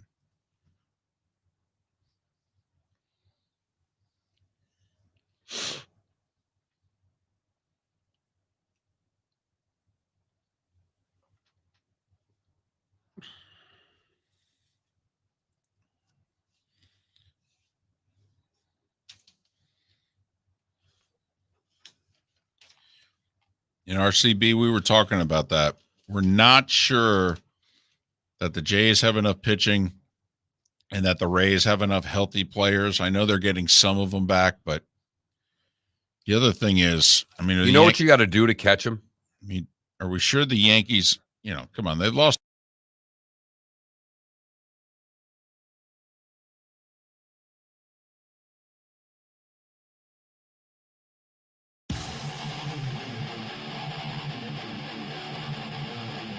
You're listening to Miller and Moulton, exclusively on the Florida Sports Network. Well, we have been looking forward to this for weeks, really, because he's been out of the country. David Samson, former president of the Marlins, now CBS Sports HQ, the terrific daily podcast, Nothing Personal with David Samson. You can follow David on Twitter at David P. Samson, David, the letter P. Samson. It's kind enough to join us once again. We have missed you. How are you? I am doing great. It has been way too long, and there's so much going on. I don't even know where to start. I feel like we could talk for an hour right now. David is kind enough. He's agreed to join us for 2 segments, this one and then again at the top of the hour. We'll do baseball at the top of the hour if that's okay. I asked this question somewhat tongue-in-cheek. As you tell everyone what you have been doing for the last 2 months, was it a midlife crisis? Was it checking things off your bucket list? Or was it a spiritual journey or all of the above? I'm never willing to admit the former, because in order to say you're having a midlife crisis, you have to say you're a midlife. So I definitionally just can't agree to that. Got it. I am in early life, and I'm not in crisis. I definitely have an adrenaline issue, And I definitely have a freedom issue because for 18 years, I couldn't really do anything during the summer because at 7 o'clock, I was always in a ballpark. And that is a crazy schedule if you think about it, like 192 games over 210 days, including spring training. It just becomes all encompassing. So once Derek Jeter said, you're done with baseball, and I started this media career, I said, well, wait a minute, maybe I can go away during the summer. And then I combined my love of travel with the fact that COVID happened, so I couldn't travel, with my love of doing extraordinary things that anybody could do. And I found the craziest race of all time. And it was a marathon at the top of Mount Kilimanjaro in Tanzania. And I said, this is too good to be true. I've got to do it. And I signed up for it without realizing that it was going to be the most difficult week of my life. And that the feeling of accomplishment upon finishing was going to be even more incredible than when I did the Ironman or 7 marathons in 7 days on 7 continents or won a World Series or any of the things that I'd ever done. What I did this summer is the number one. While we all feel a little bit less about ourselves right now after that answer, I'm just curious. When we talked about it before you went, how were you able to train for this? So I love where your head's at. I took a trip to Denver, and I tried to do some hikes in Denver, but there was a snowstorm, so I couldn't hike in Denver. Then I took one weekend to Arizona, tried to hike in Flagstaff, but there were wildfires. And I did not train. My hamstring was torn in a water skiing accident on June 18th. So I couldn't run, and I couldn't get to altitude because I live in New York, or when I'm in Florida, right? There's no altitude anywhere. You know, I could walk up a street, you know, on First Avenue, but really there's no training. But I am so cocky that I thought, what's the big deal? I can do a marathon and I can climb a mountain, right? Like I'm in shape. 10 minutes into the first day of climbing, I was crying. And I don't mean figuratively crying. I mean literally crying, because I said that I have made public the fact that I'm doing this and I'm not going to be able to do this. I couldn't breathe. I was way too tired to do this 7-hour hike on day one at 5,000 feet to 8,000 feet. That was day one. And we had to get to 19,000 feet. And I said, I'm going to turn around. And it's because of my show, Nothing Personal, and because of my ego that I didn't turn around, because I didn't want to be a failure. So I just kept going. The next day you get to 11,000 feet. The next day you get to 13,000 feet. Meanwhile, you're exhausted. You're not sleeping. You're not eating. You're not breathing right. You have a headache. And you realize that it's marathon week because you're now like 48 hours from running the marathon. So it totally screws with your head until you get to the last day. And I'm sorry to go on so long, but this is I don't want to stop. It's so crazy, if that's okay. No, keep going. That's why we have you on. The last day, you climb to 16,000 feet. You get there at 4 p.m. They say, get some rest, because at 12:30 a.m., 8.5 hours later, we are going to start the summit climb. The summit climb happens in the dark with a headlamp as you climb the last vertical 1,000 meters, which is 3,000 feet. And you start at 12:30 in the morning. It's so cold that you can't feel your fingers and toes. You've got 14 layers on. You've been taking medicine because you have altitude sickness, which makes you pee every 5 minutes, but you hold it in because to even get to the position to pee requires trying to find your thing. I don't even want to say penis because maybe I shouldn't say it, but no, you can't find it because it's under 10 layers. And so you have that feeling like the juice is not worth the squeeze. So you start walking up the mountain, right? And you have to go to the bathroom. You can't see anything in front of you. Your head is splitting, and the guide is asking you to do simple math equations that you can't do. Hey, what's 2 plus 2? I swear on my life that I'm a pretty good math guy. I couldn't do math equations at 17,500 feet. He was asking us to calculate. We have to do 2 more miles. How many miles are left?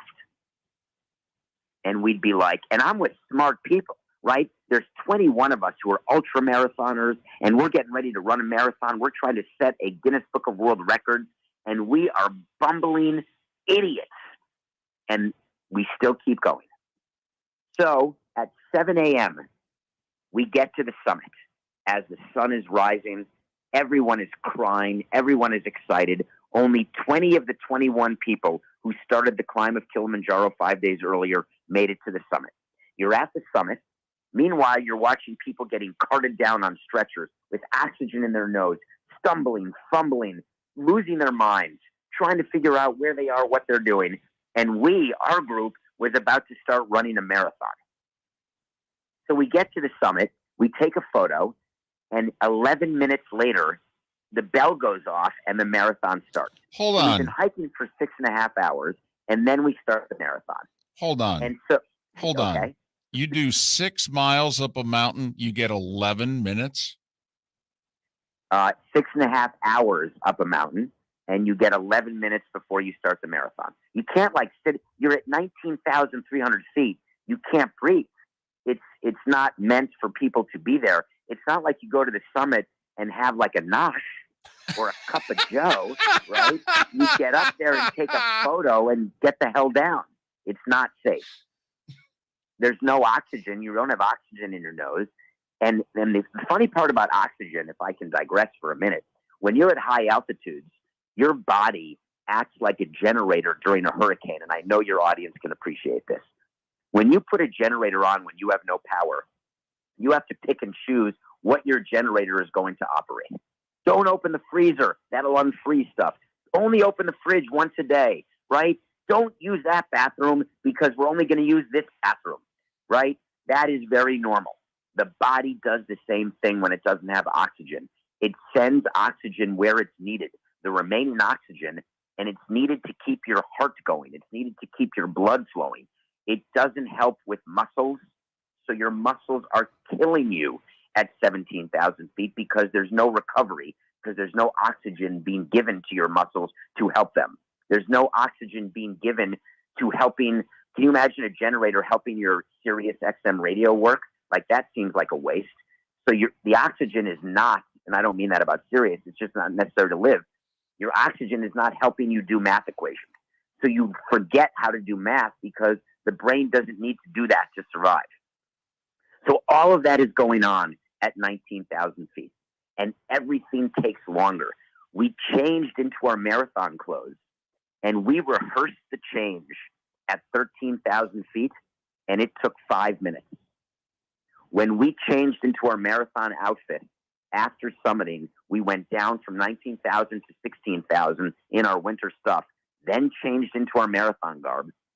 What was a rehearsed 5-minute change took 45 minutes to do. Oh my goodness.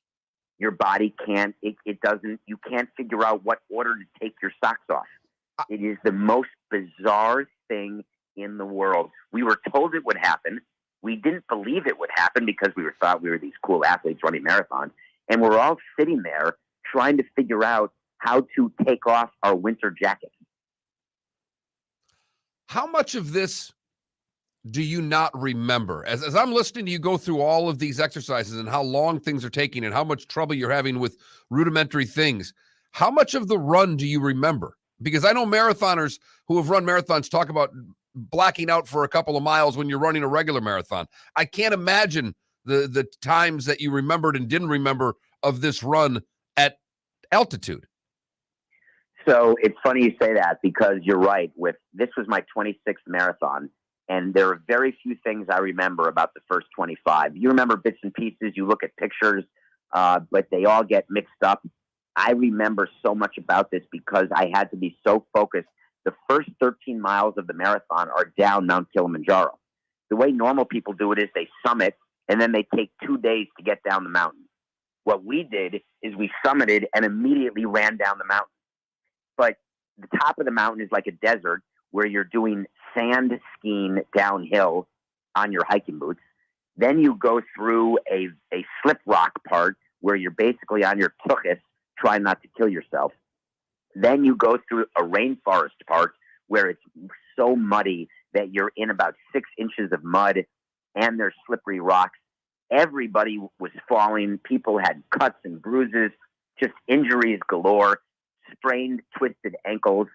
And then you get to the bottom and you're only done with half the marathon. And by the way, that first half of the marathon took over 7 hours. That's how hard it was to go down the mountain. Then you get down the mountain and then you realize you have another 13 miles to go.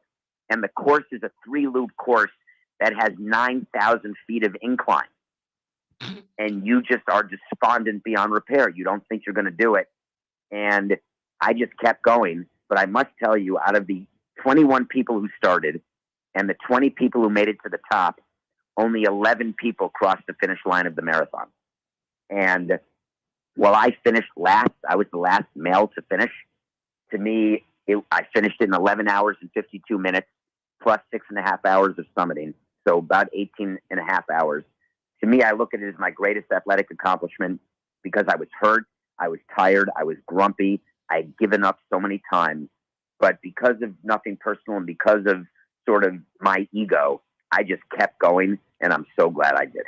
David, we have 3 minutes till we take our first break. A bunch of questions have been coming in our Twitch chat room. Do you have any idea as to what the temperature was? Yes, I have every idea. It was -7 Celsius. So it was about 10 to 20 degrees as you were climbing up to the summit. And I was not dressed appropriately and therefore could not feel my fingers or toes. But again, when you descend, like you start being able to do math right around 13,000. And it's amazing what happens if you can survive and not need oxygen and not collapse. The way your body reacts when you get to lower altitude, it's pretty cool watching the generator feed more things and have the ability to turn more things on. And the other thing is, I mean, how dangerous was it? Like, were you afraid of falling? Were you afraid of dying at any point? So it's not like glaciers where there's crevices. So I was not afraid of falling. I was afraid of fainting, but there's a lot of guides. For 21 athletes, our crew was 96 people. So you get a lot of personal attention, and they're talking to you all the time. They're testing you. We had a pulse oximeter that we had to take twice a day. So they are looking for signs of sickness because people do die on the mountain. And they knew the object of this group, unlike any other group ever, was to run a marathon. So they were checking us way more than other groups. You mentioned how difficult and how much pain there was. Is this as close? You know, you've talked before that you can't hit a home run at Yankee Stadium. Did you feel closer to the athletes you've worked with doing something like this? I love where your head's at. The exact thought process was, have I finally gone too far?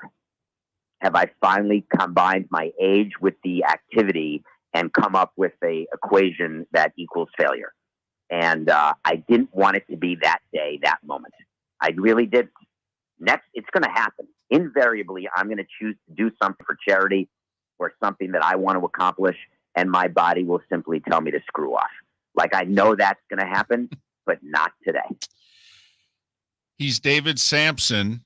In a former life, he was president of the Miami Marlins. In his current life, he talks baseball for CBS Sports HQ, and he talks baseball and life on his daily podcast, Nothing Personal with David Samson. When we come back, we will talk baseball for the first time in a couple months with David Samson right here on Miller and Moulton, the Florida Sports Network.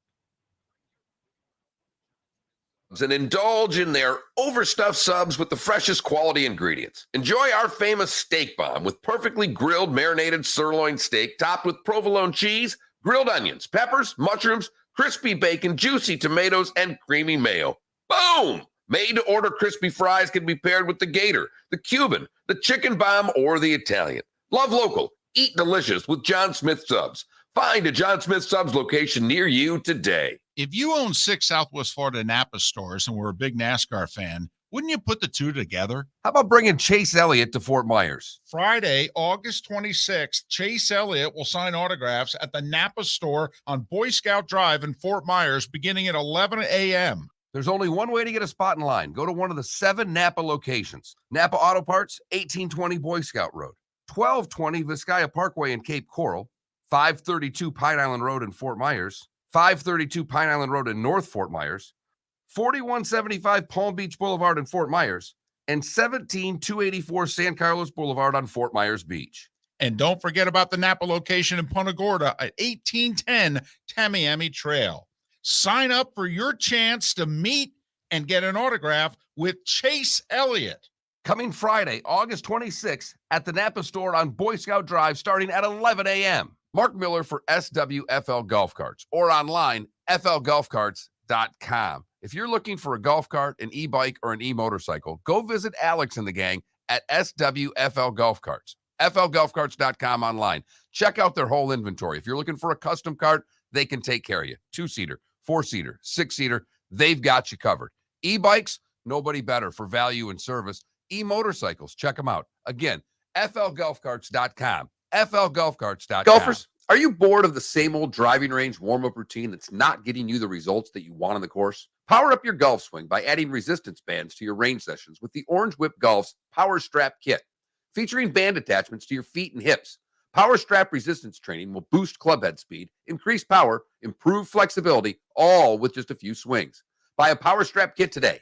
Go to orangewhipgolf.com and use code Miller10 to receive an additional 10% off the already great price of $119. Miller and Moulton here for the Clutch Vodka Play of the Day. Mark, remember Nick Charles, Fred Hickman, the CNN Play of the Day? Yeah, CNN did a nightly sports show. That was a while ago. Yes, it was. Just work with me. Everyone liked the pod, the Play of the Day. So how about we have the Clutch Vodka Play of the Day? Sounds good. Fun. Smooth. Like Clutch Vodka. Listen weekday mornings for the Clutch Vodka Play of the Day. That's Clutch with a K.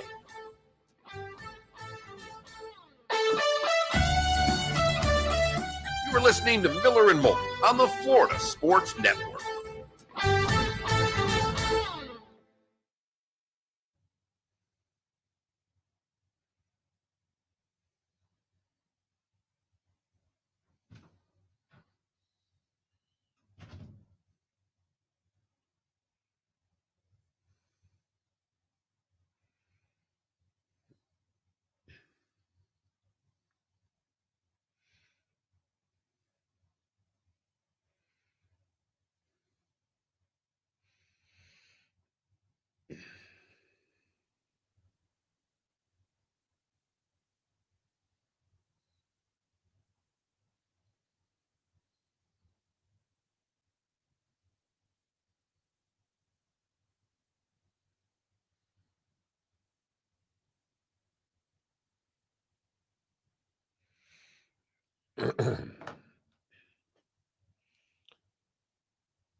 This game was at 5-3, the Reds Phillies, and the odds were like minus 411, plus 352. And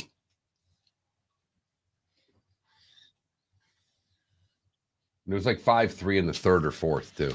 And then it became, what, 11-4? Yeah.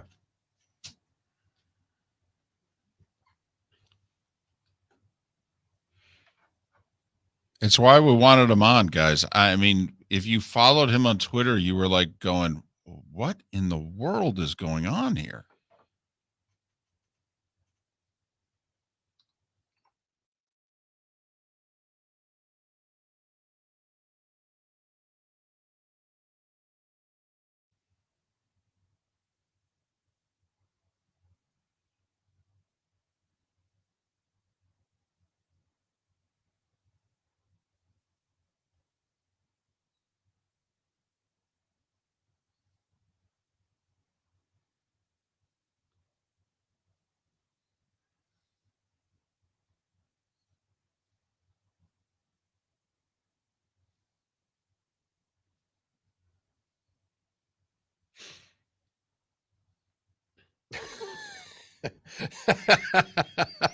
You're right, Jimmy. I mean, I give you all the credit in the world for doing what you did, but yeah. Not to mention the 7 marathons in 7 days on 7 continents is just a little insane.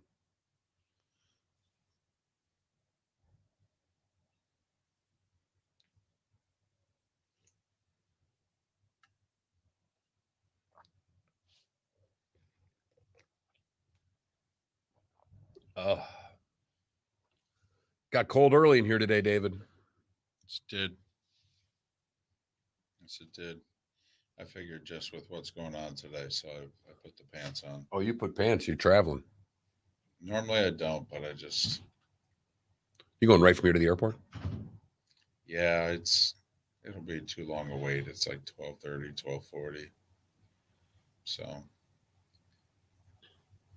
I would have been fine heading back home for a half an hour, but it would freak her out. So I can't wait till they actually get that airport done the right way. Then you can go there. I mean, go through security and then have all the restaurants as opposed to, right. because I think that's what they're just putting. Yes, I think so too. I know they are. It's long overdue because the days of people coming to the airport and sitting for 2 hours waiting for someone to come in have long passed us. Yes. Mm-hmm. I mean, think about how outdated the whole, when Harry met Sally, the little Billy Crystal thing. Well, I never take her to the airport because then later on.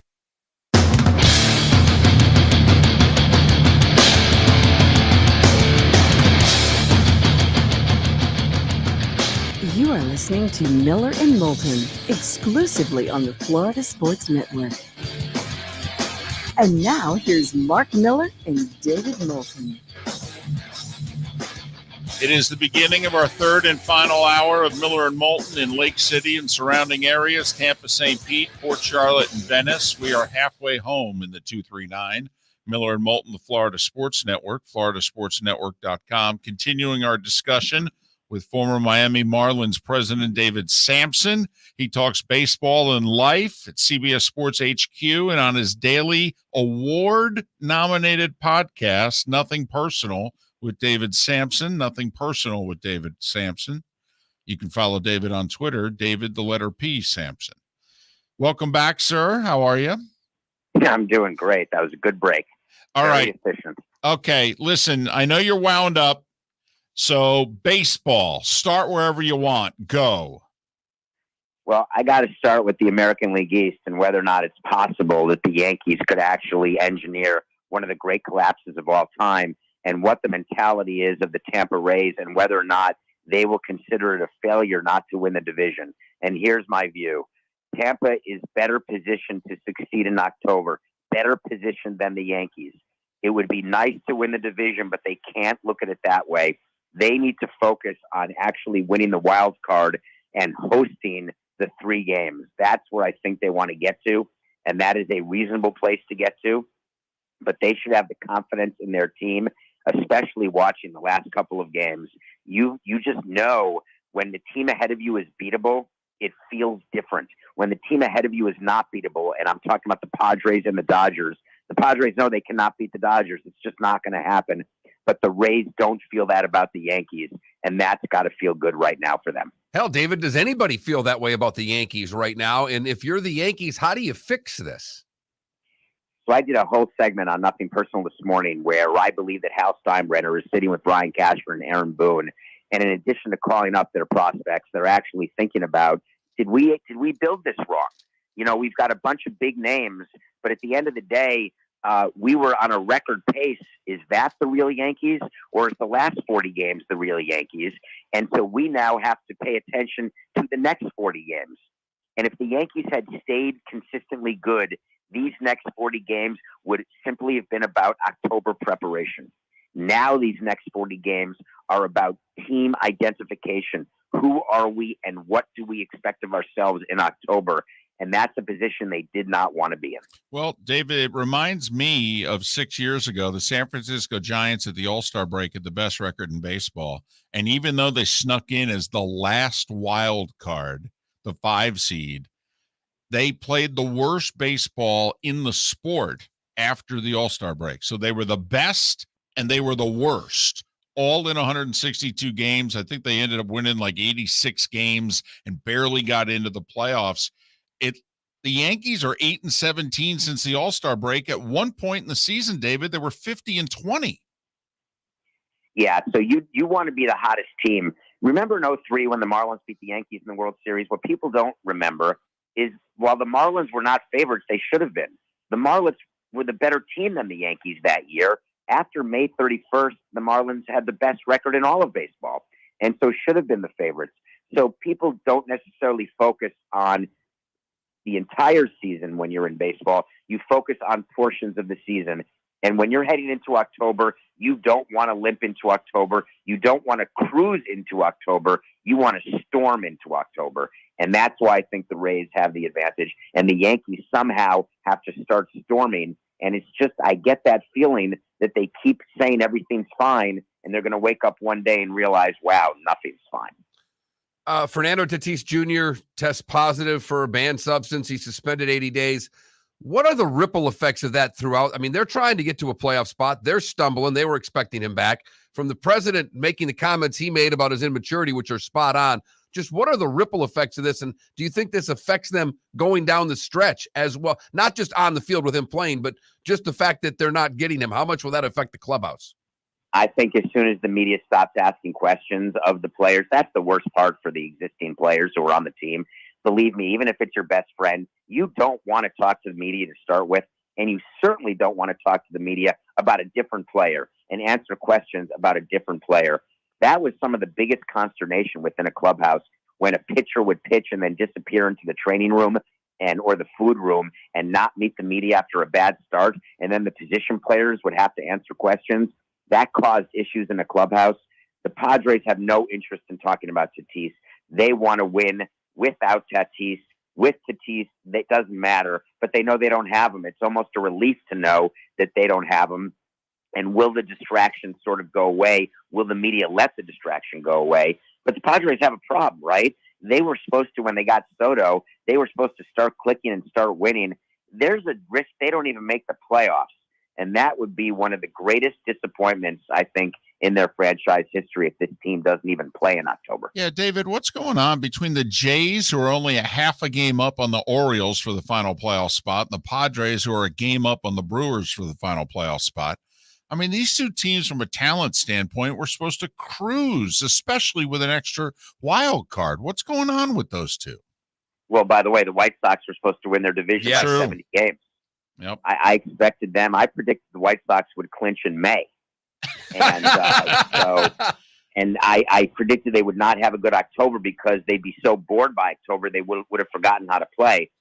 And it is amazing. The reason why you play the games, all the simulations that come out before the season starts. We did 10,000 seasons, and in 9,900 of the seasons, the White Sox won by 12 or more games. We ignored that as a front office. We never did simulations. We never did any of that stuff because we know you've got to play the games. And every year there are teams who overperform and underperform.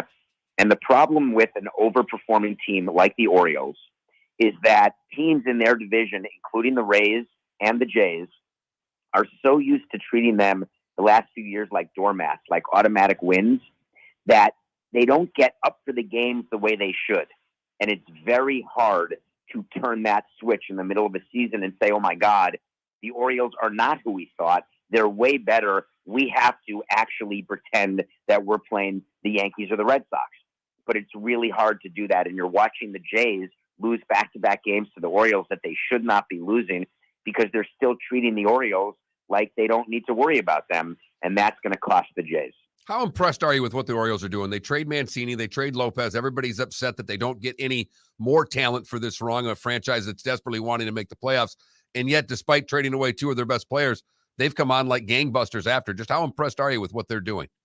It makes me happy. As a guy who ran a low-revenue team for 18 years, I root for all the low-revenue teams because I want them to win, especially because it makes me both feel better and worse. So think about this.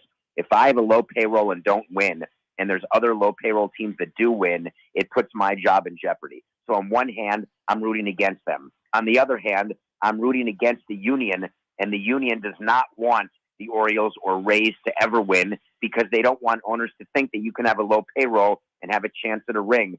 So I'm rooting for low revenue teams. So it's a very bizarre thing that happens in your head when you're an executive for a team like the Marlins or the Rays or Guardians or Orioles. But it is super impressive. It's really, really interesting to me. And it proves that in baseball, you don't get a big three. It's not like basketball, right? You don't trade for Juan Soto. The only person who thought that bringing in Juan Soto would lead to a World Series were the gamblers who said, my God, they're now going to win the World Series, so the odds are going to go down. Everyone in baseball looks at that and said, he's a great player, no doubt. But to me, that doesn't make the Padres appreciably better. He's one player. And by the way, look at the Angels. They've got two of the five best players in baseball, and they can't win 80 games. Well, so baseball is just different than the other sports. David, if you were running the Angels, we were pounding the table for, 6 weeks that they need to trade both Trout and Ohtani. Now, I know Trout's got a no trade because of his service time, but that they needed to sit down with him and talk about life and the pursuit of happiness. Would you have traded Ohtani at the deadline? No, absolutely not. You get more for a player like Ohtani in the offseason, and people are saying what a great haul the Nationals got for Juan Soto. I agree. That was a good deadline deal. But if you've got Ohtani and you're ready to move him, you're going to get more during the offseason. But at the same time, you've got an owner who is he puts the M in metal, right? And he puts the I in involved. And Artie Moreno, he always spends money. He just spends it wrong. And they've got players. If you look at what Anthony Rendon is getting paid over the next couple of years, it'll give you the chills. But what's not being talked about enough is what if the Angels promised Ohtani a contract when he first signed him? And they've got to make good, and they've got to give him that contract. Ohtani could turn it down, but maybe Ohtani is guaranteed to get the highest contract and the most average annual value from the Angels. You just never know. Well, I think he's going to get it, but it's not going to be from the Angels. All right, we got about 2 minutes. My $20, AL Central, who's going to win it? I'm still going with Minnesota. All right. It'd be nice if Lopez would actually save the games for him that they acquired him to do. All right, my $20, who's going to win the NL Central? I have to say, because they're going to have to realize that trading Hader was not the end of the world. They're going to have to get back onto the field and realize that they can do this. The Cardinals are a nice team, but it really should be the Brewers. Cardinals are 2 up right now on Milwaukee in the Central. They've blown a bunch of games at the back end of their bullpen since trading Hader. And finally, I'm a Mets fan, David, and I have always believed, even after they beat the Braves 4 out of 5, that the Braves were going to win the East. Are they going to win the East? If Scherzer and DeGrom win every one of their remaining starts, it's going to be tough, but they need to win, right? Everyone's panicked about the last 2 games, 18-1. The Braves outscored them. But if you're the Braves going into this 4-game series, you've got to win those first 2 games because you've got Scherzer and DeGrom the last 2. And now if you're the Braves, you want to get one of these next 2 if you can. If you're the Mets, you've got to hold serve. So these next 2 games to me are critical for the Mets to win. If they don't, I believe the Braves could win that division. I really do. But there's just something about the Mets where they find a way to win and turn around slumps faster than other teams do. So it's going to be, that's the division to watch for me, is Braves Mets. All right. In our final 30 seconds, for those that weren't with us last segment with David, he described, all that he did climbing Kilimanjaro and running a marathon. When is the next time you're going to do something athletic? I'm doing and run the Berlin Marathon in September, but I'm having a hard time with my hamstrings, so I don't know how I'm going to get through that. But it's one of the 6 major marathons. Tokyo, London, and Berlin are the out-of-country marathons, and I've done neither of those 3. Boston, Chicago, New York are the 3 majors in the U.S. I've done those, so I want to start getting the major marathons done. So that's my plan. David, thanks for agreeing to do this. Remarkable what you did last month. Stay safe, be well, and hopefully we'll talk again. We definitely will. Have a great day. Thank you. David Samson. Nothing Personal with David Samson is his daily podcast. He's also part of the CBS HQ family. You can follow him on Twitter at David, the letter P, Samson. I'm going to go run around the building during the break just to make myself feel a little bit better, David. Bring your big mouth to John Smith Subs and indulge in their overstuffed subs with the freshest quality ingredients. Enjoy our famous steak bomb with perfectly grilled, marinated sirloin steak topped with provolone cheese, grilled onions, peppers, mushrooms, crispy bacon, juicy tomatoes, and creamy mayo. Boom! Made-to-order crispy fries can be paired with the Gator, the Cuban, the Chicken Bomb, or the Italian. Love local. Eat delicious with John Smith Subs. Find a John Smith Subs location near you today. Golfers, are you bored of the same old driving range warm-up routine that's not getting you the results that you want on the course? Power up your golf swing by adding resistance bands to your range sessions with the Orange Whip Golf's Power Strap Kit. featuring band attachments to your feet and hips. Power Strap resistance training will boost club head speed, increase power, improve flexibility, all with just a few swings. Buy a Power Strap kit today. Go to orangewhipgolf.com and use code Miller10 to receive an additional 10% off the already great price of $119. If you own 6 Southwest Florida Napa stores and were a big NASCAR fan, wouldn't you put the two together? How about bringing Chase Elliott to Fort Myers? Friday, August 26th, Chase Elliott will sign autographs at the Napa store on Boy Scout Drive in Fort Myers beginning at 11 a.m. There's only one way to get a spot in line. Go to one of the 7 Napa locations. Napa Auto Parts, 1820 Boy Scout Road, 1220 Vizcaya Parkway in Cape Coral, 532 Pine Island Road in Fort Myers, 532 Pine Island Road in North Fort Myers, 4175 Palm Beach Boulevard in Fort Myers, and 17284 San Carlos Boulevard on Fort Myers Beach. And don't forget about the Napa location in Punta Gorda at 1810 Tamiami Trail. Sign up for your chance to meet and get an autograph with Chase Elliott. Coming Friday, August 26th at the Napa store on Boy Scout Drive starting at 11 a.m. You were listening to Miller and Moulton on the Florida Sports Network.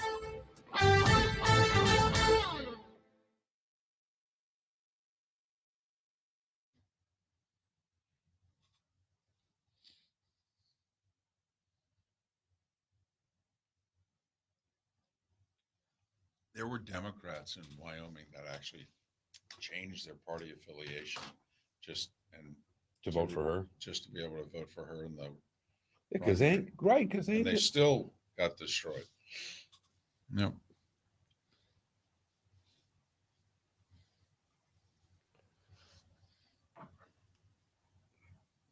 It was, and I know you've pointed this out, but look at this. So Motley texted me this the other day.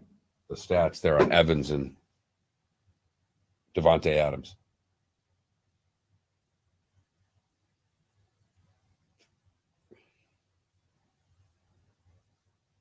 Yeah.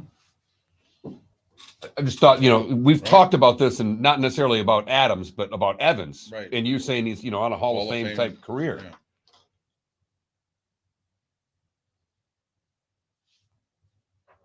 Just thought that was an interesting set of numbers head to head.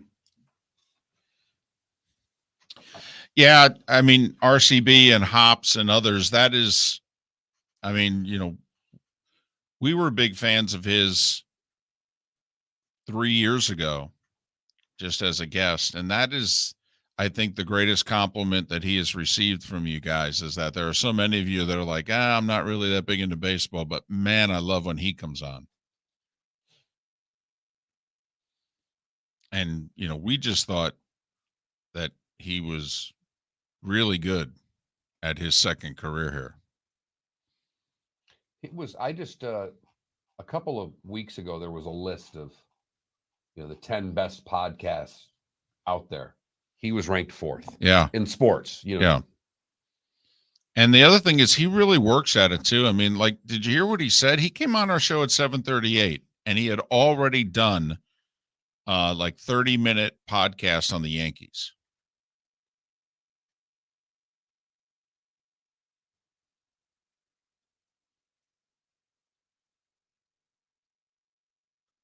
Adam, I wish I was that motivated enough to do anything. Skip being athletic. I'd like to be that motivated to lose 15 pounds. But then last night I had brats. Motivation went out the window. Feel badly we didn't ask him about. Others had said he had done a thing on Russell. I'd forgotten. Meant to ask him.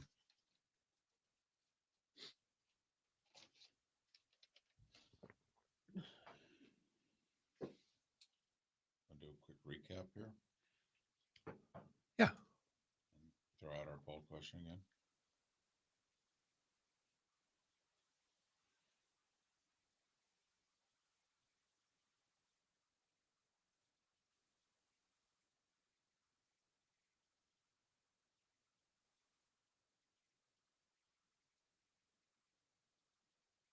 Mary Kay Cabot, Deshaun Watson's legal team, the NFLPA are actively talking with NFL. Settlement could come soon.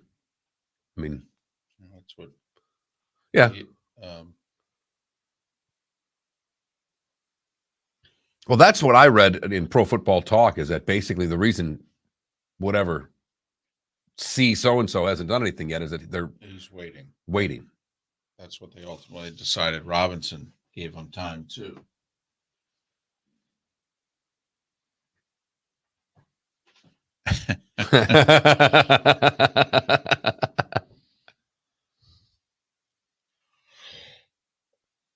Wait a minute. No, Guillermo. No. I had a brat. I did not have a hot dog. That is not all that. The brats were not on that list.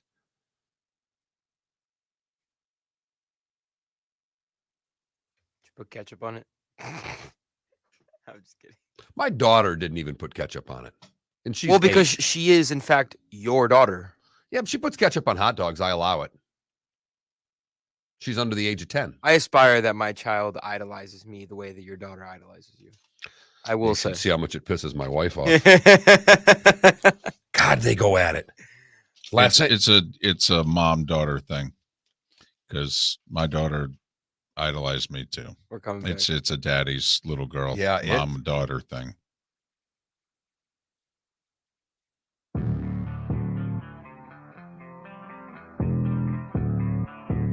Thanks for listening. And now, more of Miller and Moulton on the Florida Sports Network.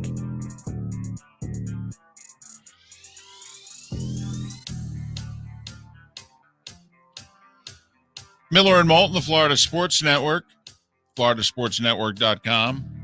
Thanks so much for being with us. Brought to you in part by Clutch Vodka, proud sponsors of the Clutch Vodka Play of the Day. Mark with a sense of humor. He took care of the pod, if you will, today. He said Patrick Reed suing of Brandel Chambly and the Golf Channel for $750 million. how can it not be? Was the Clutch Vodka Play of the Day. You also continued your sense of humor, because part of the lawsuit was that Chambly and the Golf Channel, besides the whole malicious stuff, blah, blah, blah, but they had a direct effect on my livelihood. And you said, Patrick, okay, you and your behavior and your actions have had a direct malicious effect on your livelihood. My buddy texted in, my lawyer friend from Jersey, and he's like, Mark is spot on. Patrick Reed can, sabotage his own life. Oh, man. It is fascinating, though. And you mentioned this a while back, that, and I don't know how the Live Tour would ever sue the PGA Tour. I think they have to have the players do it. I don't think there's any lawsuits for the Live Tour to file against the PGA Tour. They're taking them on. What are they going to sue the PGA Tour for? So they need the players to do this. And yeah, we all believe they're obviously paying all the legal, but this Patrick Reed lawsuit doesn't make any sense. And it doesn't help Live Golf to me. No, I don't think it is. I think if he had just no damages or $1 or what have you, but just basically was going after him, for the calculated malicious attacks and basically the, working in conjunction with one another to damage the LIV, which we joked about. I mean, to us, it's obvious. I mean, if you're neutral in this and you're just enjoying the story, like, wow, are we going to have 2 major golf tours in the future? And you're just watching it.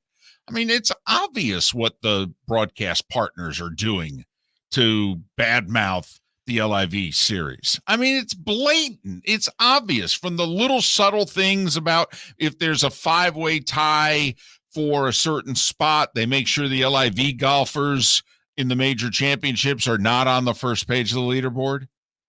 Okay. And because usually there's a golden There's an rule. order. The more holes, if there are 5 golfers at 5 under, the way it's done is whoever's completed the most holes is listed first. Unless Tiger Woods is on the list. Right. And the second most holes is second. And the third most holes is third, etc. And it's been blatant at whether it's at the PGA, whether it's at the US Open, or whether it was the Open Championship, that they are trying to get LIV golfers off of the first page of the leaderboard. And also, they are trying not to show them hit any shots. And that's why you knew the BBC was in control of the broadcast that NBC was airing at the Open Championship, because there were times in which, well, they just showed a lot of golf and they showed some LIV golfers, and we would laugh and we go, oh, man, NBC and the PGA Tour must be screaming. The phone must be ringing in the truck. What are these guys doing on?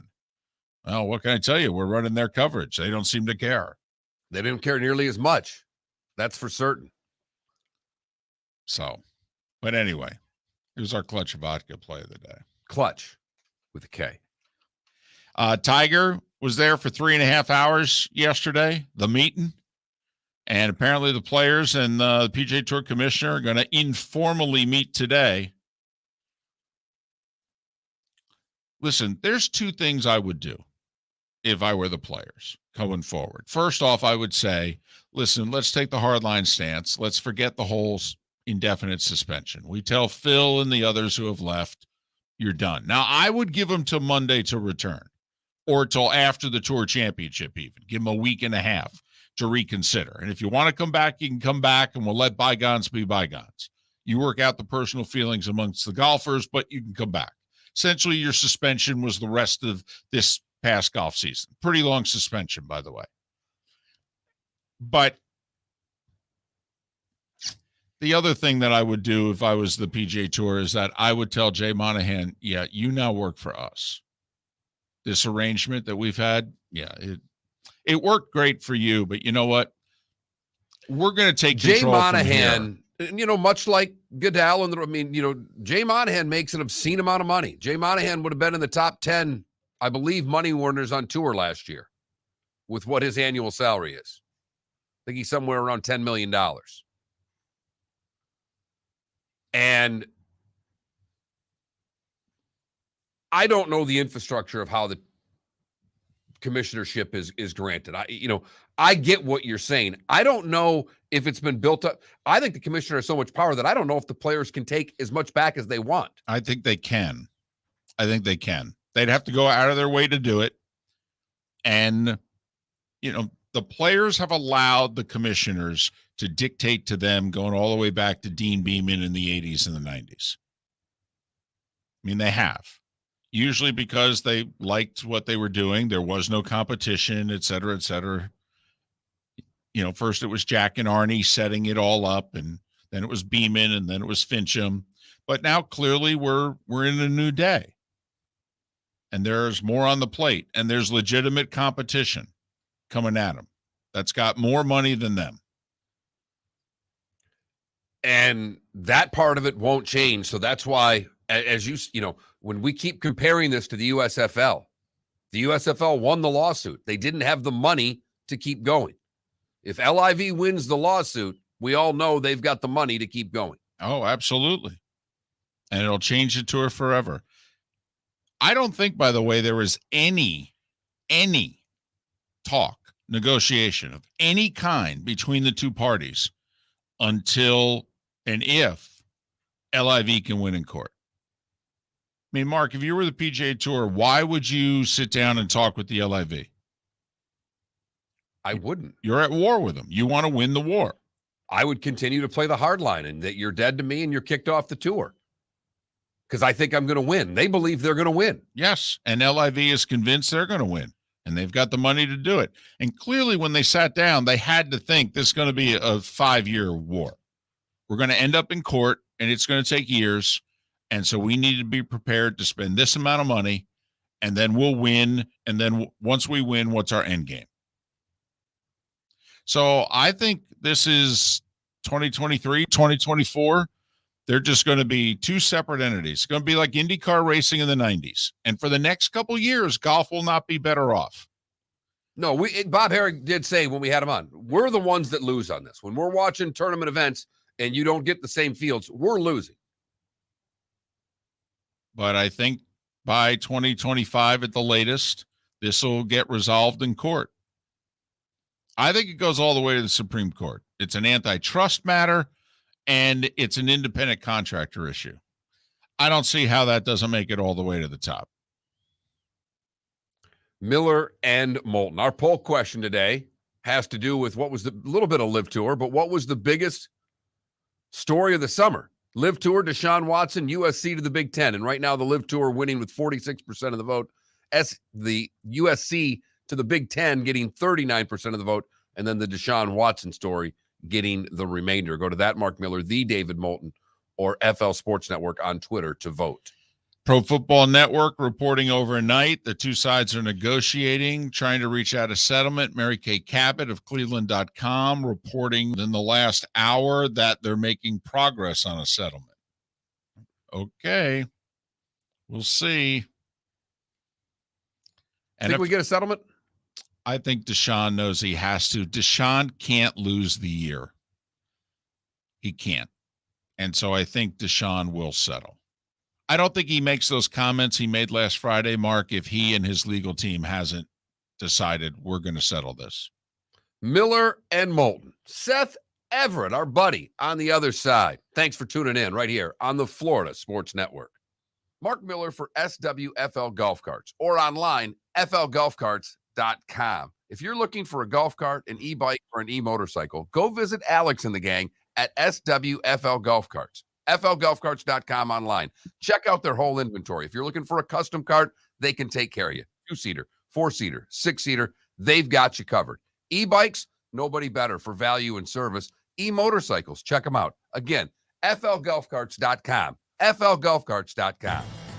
Miller and Moulton here for the Clutch Vodka Play of the Day. Mark, remember Nick Charles, Fred Hickman, the CNN Play of the Day? Yeah, CNN did a nightly sports show. That was a while ago. Yes, it was. Just work with me. Everyone liked the pod, the Play of the Day. So how about we have the Clutch Vodka Play of the Day? Sounds good. Fun. Smooth.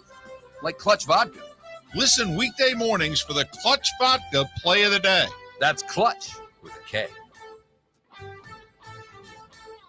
David Moulton for Napa, Napa Auto Parts, and Napa Filters. Insist on Napa Filters for your vehicles, or if you're a do-it-yourselfer, only buy Napa Filters. Napa has a filter for almost anything on earth that moves, whether it's motorcycles, foreign and domestic cars, vans, SUVs, earth-moving equipment. You get the idea. Napa Auto Parts, Napa Filters. Insist on them for your vehicles, or if you're do-it-yourselfer, only buy Napa Filters. Bring your big mouth to John Smith Subs and indulge in their overstuffed subs with the freshest quality ingredients. Enjoy our famous steak bomb with perfectly grilled marinated sirloin steak topped with provolone cheese, grilled onions, peppers, mushrooms, crispy bacon, juicy tomatoes, and creamy mayo. Boom! Made-to-order crispy fries can be paired with the Gator, the Cuban, the chicken bomb, or the Italian. Love local. Eat delicious with John Smith Subs. Find a John Smith Subs location near you today.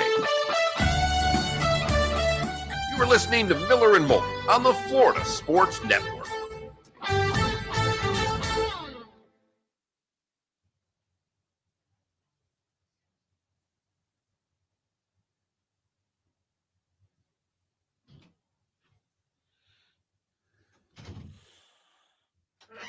Hey, how about after the show, we just recut this? Yeah. Spot?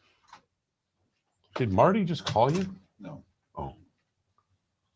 There's an electrician in Jacksonville Gotcha. who, as you've experienced, doesn't matter how many times you tell people. That's all right. I told you about knocking the hose off. I said it on the air. So yesterday, the plumber says they're coming between 10 and 11. They're going to call first. I go home, grab Frank. See you Literally, later. I get to the stop sign. Here comes the plumber around the corner. I'm like, well, guess we're not getting a call today. No, I guess we're not. Hi, Seth. Hi. Oh, wait a minute. Seth. There we go. Hi. How are you? How are you guys? Good. I was listening to your last segment. You were talking about the NFL commissioner. Don't you mean Roger Goodell? No, we were talking about the PGA commissioner, Jay Monahan. You're not getting the joke. You referenced Goodell, and remember the Broncos owner last week called him Goodell. Oh no, I didn't. I didn't see that. I saw that, Seth. I got the joke. Thank you.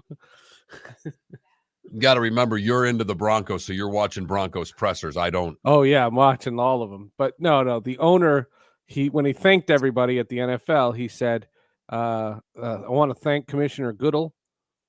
We're like, you bought a sports team.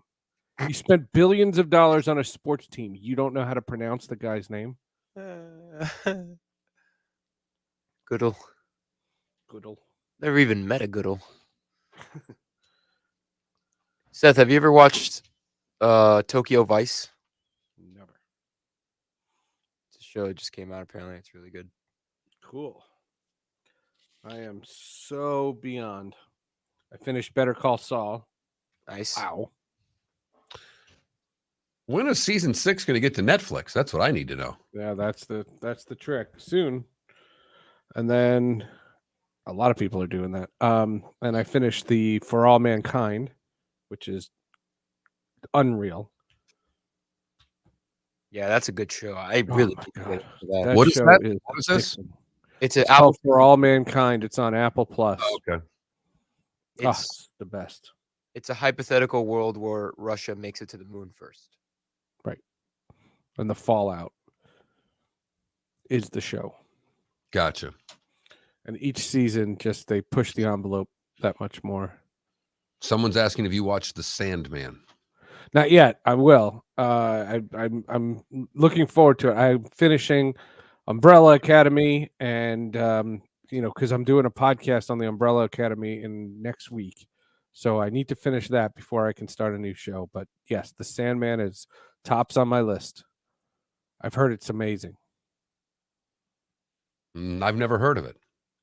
It's a comic book. It's actually a DC comic book. Oh, okay. And Warner Brothers, before HBO Max, licensed this out to Netflix. Gotcha. So it's really good. I heard it's really authentic to the book. I read the book, but 30 years ago.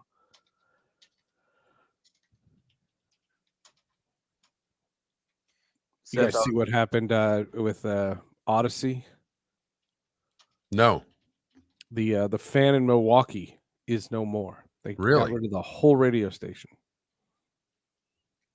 How many did they have? 2 in Milwaukee? There were 4. Oh, but wow. the the Odyssey station had just gone to an FM. They have Leroy Butler, and they have like Hall of Famers on that station. Like they have a lot there, and they just gassed the whole thing. Seth, I was telling these guys earlier that I saw a video on Twitter of some guy DMing Fernando Tatis Jr. on Instagram saying, "Hey, Fernando, I know how to lower your suspension." And he sent him a flyer of Better Call Saul. That's funny. Yeah. That's funny.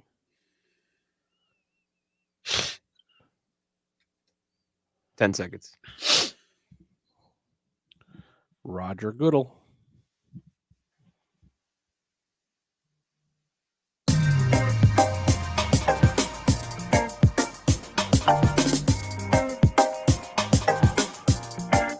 Welcome back to Miller and Moulton, only on the Florida Sports Network. 22 minutes before the hour. Miller and Moulton, Florida Sports Network, floridasportsnetwork.com. Our poll question: which major story this summer, if you will, this off season, right before football, was the dominant sports story in your estimation? Was it the LIV Tour and its battle with the PGA Tour? Was it the Deshaun Watson saga? Or was it USC and UCLA joining the Big Ten and all the discussion about the future of big-time college athletics? And are we going to realign and then some again? That's our poll question. That Mark Miller, the David Moulton on Twitter, floridasportsnetwork.com. Vote accordingly. He is Seth Everett. It's how we end every Wednesday show and have for darn near 15 years. 3 great podcasts that Seth are a part of, all different. Sports with Friends, Hall of Justice, and TechStream. You can follow him on Twitter at Seth_Everett. How are you? Good morning, gentlemen. That's an interesting poll question. It's a lot better than your hot dog questions and things like that. Yeah, but the hot dog questions are the ones that actually get a lot of people answering. Oh, them. that's probably true. I would say it's regional though, because the live thing was big, at times, but the college football thing fascinates me. So I'd be on the fence.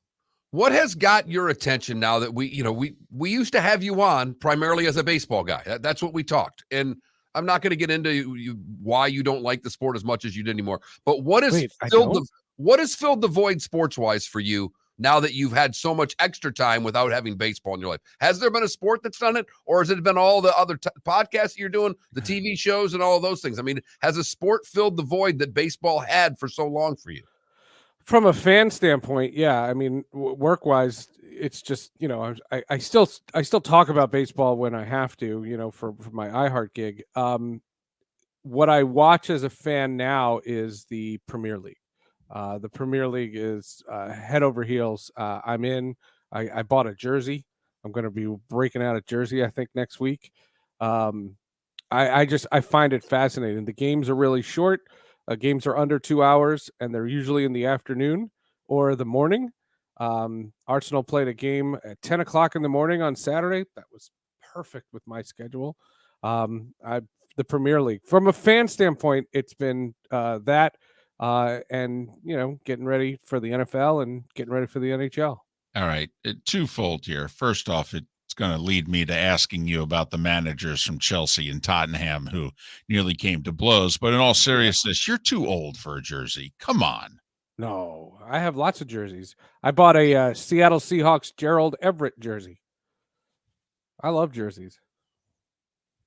I don't wear them socially. Where do you wear them then? Do you just kind of walk around the house in the jerseys for fun?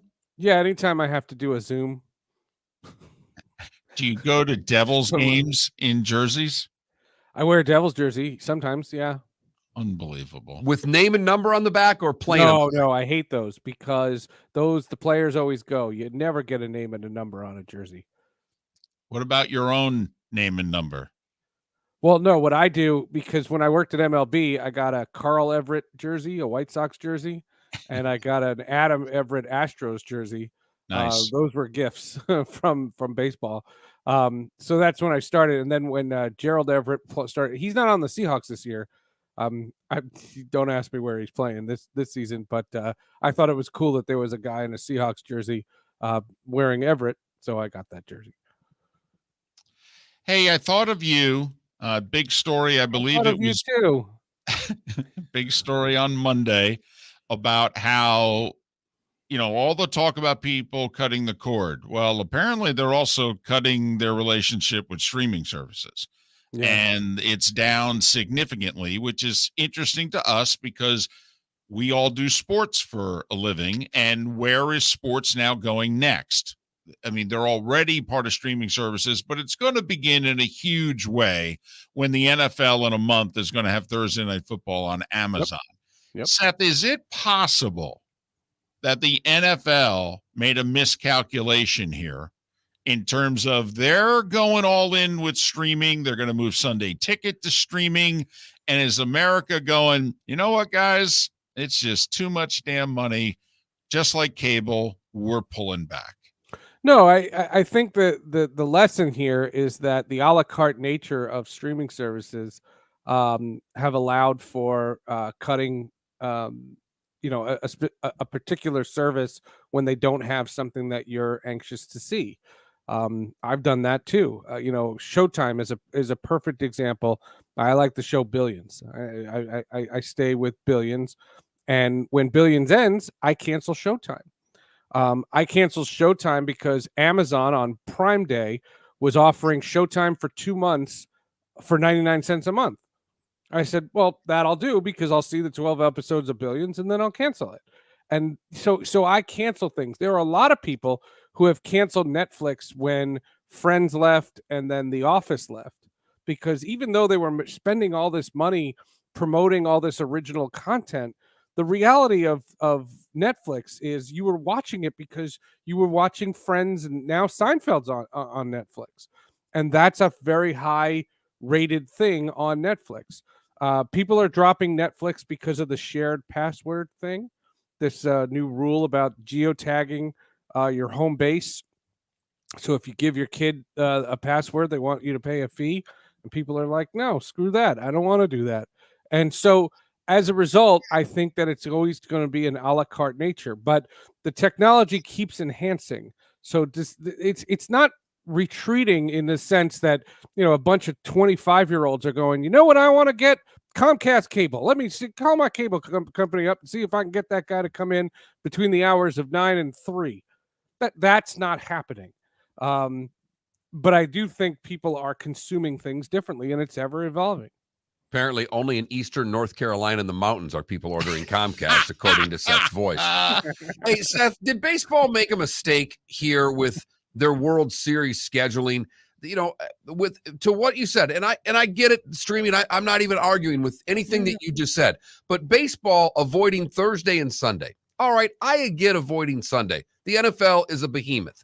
But Thursday, we thought they would have had an opportunity on over-the-air television broadcast to have more people watching their game than are watching Thursday Night Football. And you know how you play the game with that, and then more people watching the MLB than the NFL. Do you think they made a mistake not trying to take on Amazon Prime NFL football?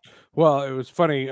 People don't realize that the NFL's scheduling announcement outrated Major League Baseball games that day, and the NBA's scheduling announcement wants to tout that they are going to outrate baseball games that day. It's a move that baseball made that it screams of chicken. That's really what it is. It's not trying. The Amazon situation is going to be very interesting because number one, Nielsen came out and said they're going to measure their ratings based on every metric that they measure linear television with, which I don't think you can do. I just want to see how the infrastructure of the internet works, where there are so many places, and not just small towns and not just poor towns. There are so many places that don't have high bandwidth internet. And when this thing happens and people have money on this game and they can't see it live because it's on Amazon Prime, I just want to see what the backlash is going to be. Well, as far as baseball is concerned, to be honest with you, they've been playing these games on Sundays for so long, and no one watches it. And then baseball sits there, cries in their beer and says, "Why isn't this resonating?" And I always have said they should never play on Sundays or Saturdays, for that matter. Well, they are playing on Saturdays. In fact, games 1 and 2 of the World Series will be Friday, Saturday, which are the Those two are great television TV nights of the week. And that's why we thought they should at least go Thursday, Friday, but then they would be playing on Sunday. So I get why they don't want to play on Sunday. We just understand why they don't want to. And they also don't want to change the pitching rotations. They want to keep it where there's a travel day between games 2 and 3 and then 5 and 6 and keep it just like that. They don't want to stretch it out even sooner. Is Thanksgiving happening around the World Series this year? Well, the World Series will be over. I told you, you guys remember my standard request. Every time the World Series is long, I want Cleveland to play Colorado, and I want a blizzard to wipe out both cities. Now, in fairness to baseball this year, the reason it's a week later is because the season started a week later. So, but there's no doubt. In fact, the World Series damn near starts in November. I mean, it starts the Friday, Saturday before Halloween. So it's, Game 3 of the World Series is on Halloween. So there's a chance for most of the World Series to be in November. Don't worry. The way things are going for the Yankees, got Dodgers and Astros. It won't affect anybody. Well, that's true. Make a dadgum good point there, Mark. He's Seth Everett, Sports with Friends, Hall of Justice and Tech Stream. Follow him on Twitter at Seth_Everett. All right, Seth. So what's going on? Sports with Friends. Talk to us. This week, an icon, Linda Cohn, host of SportsCenter for 30 years. She's part of the NHL coverage. We talk a great deal about that. She's a fascinating person. She, in a male-dominated space and also a shtick-dominated space. She was never Keith Olbermann and Dan Patrick. She's not anything like Stephen A. Smith, but yet she resonates with viewers. And I think it's because of her conversational nature. I try to do my podcast like Linda Cohn does SportsCenter. She's a fascinating individual, and it was a really cool podcast. You guys will remember the great Andy Staples, the college football writer for The Athletic. He's going to be on the Hall of Justice this week. We're recording it in a couple of hours. He's reviewing The Boys, the Amazon Prime show. When I had Andy on Sports with Friends to talk about the college realignment, I noticed that he was very, very into superheroes and Star Wars and things like that. And so I threw out a bunch of shows that I was planning on reviewing. And I said, you want to touch any of these? And as soon as he heard The Boys, he volunteered. So Andy Staples is going to be on the Hall of Justice to talk about The Boys. And Tech Stream, we talk about a new study from Pew Research about how every teenage kid is on either TikTok, Instagram, or both. And we just have to face reality. To think that you are a parent of either one of them, that of a kid who wants these services and you can't take it away from them, it is taking over. And if you are any kind of an advertiser or political messaging, the only way you really need to reach the young people is through TikTok and Instagram and the like, Snapchat and those. It is unbelievable how many kids are using that stuff. It's also unbelievable the information that is then disseminated. Correct. Not always accurate information.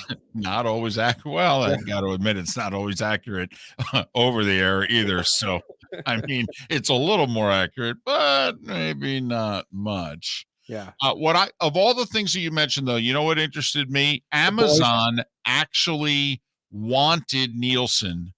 Like, yeah, a lot of people thought Amazon, Mark, could have put Nielsen out of business. Yep. If Amazon had just said, we don't need Nielsen, we can track our own ratings and what have you. But Amazon, for whatever reason, publicly said to Nielsen, please, chart us. Please try to register how many people are watching us. And I don't understand, because the other thing about the whole Thursday Night Football is sports bar owners still, many of them have no idea how they're going to be able to carry Thursday Night Football. And when you say that about sports bar owners, it's not that they, don't want to pay for Prime or they don't have the Apple TV devices or the Rokus. That's not it. They do not have the bandwidth to put the Thursday Night Football game on 12 TVs. And if you don't have that bandwidth, you can't do it. It's a major reason. It's a major reason why the Sunday Ticket is supposedly going to have a linear television component. Right. The rumor, and it's just for sports bars. It's going to be just for professionals. It's going to be something like $1,200 to $1,500 a year or something like that, which is chump change for a business. A consumer won't buy it that way, but a business will. And I think that's the only way Sunday Ticket works, because you got to keep these small businesses in business.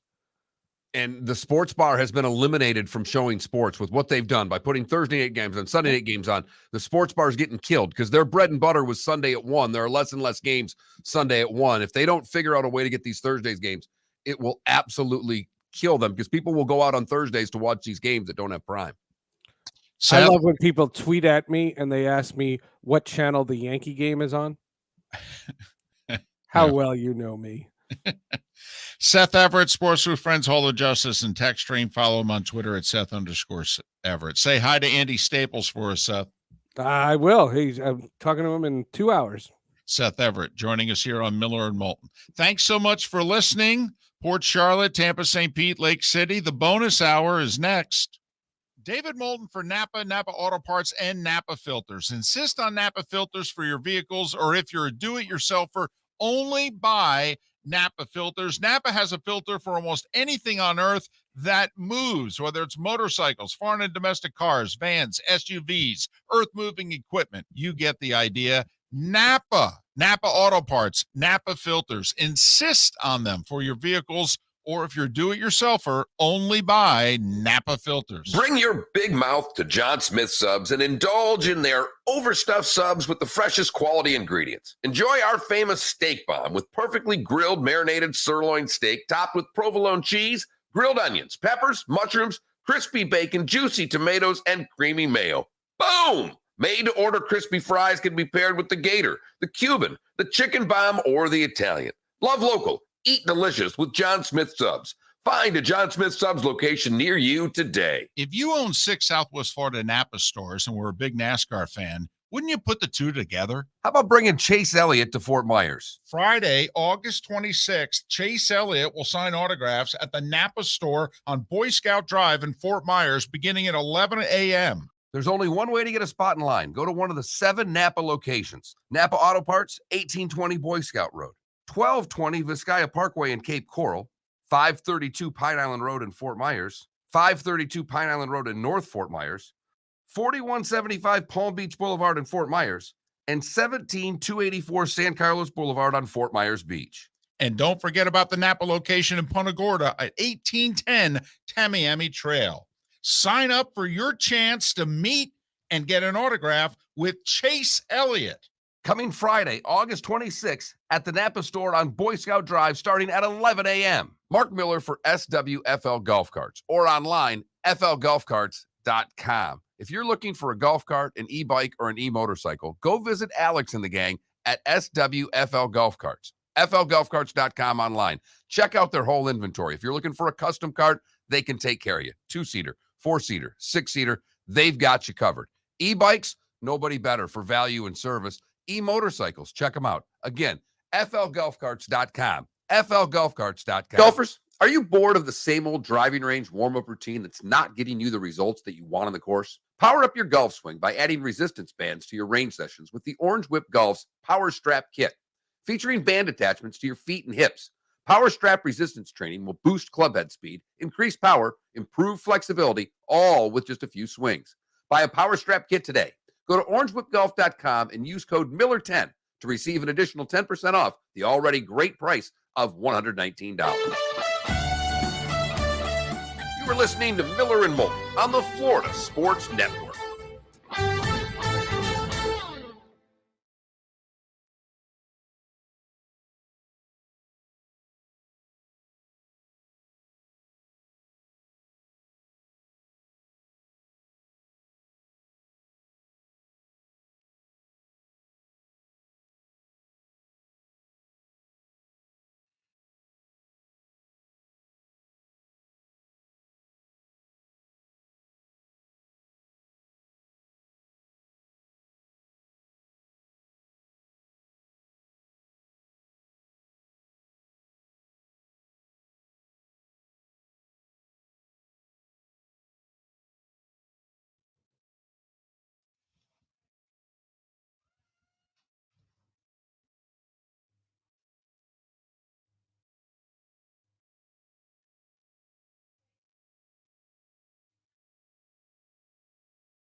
We don't work here. Hey, she at least knew who we were. Who was it? I don't know. I think it's a saleswoman. She was walking somebody down. Said that's ESPN. I heard it. No. Just wanted to tell him we don't work here. No.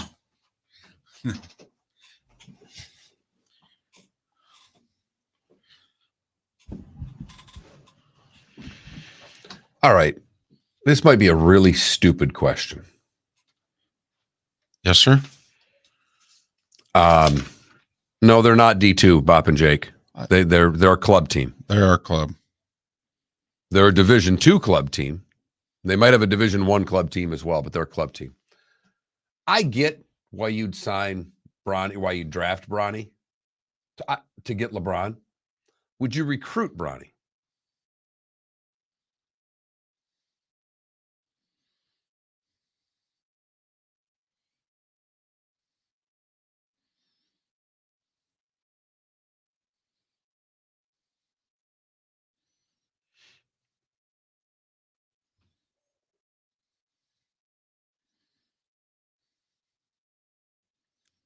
Why? For NIL purposes. He's going to get a lot of NIL money wherever he goes. That's not why. I mean, LeBron ain't dishing out cash to his son. That ain't happening. Now you got LeBron complaining about playing time of his son to the coach. That's what I'm talking about.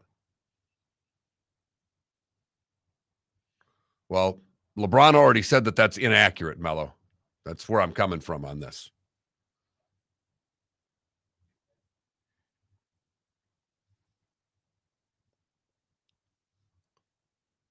Hey, look at that. We got Tannenbaum dropping a...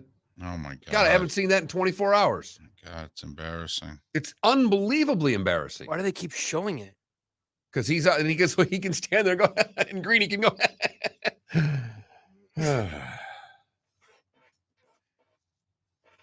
Does everyone understand what I want to see tomorrow? Let's go eat a damn snack.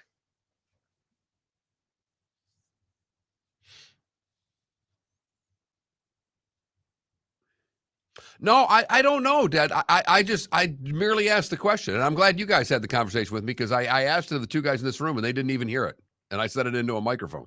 Coming back.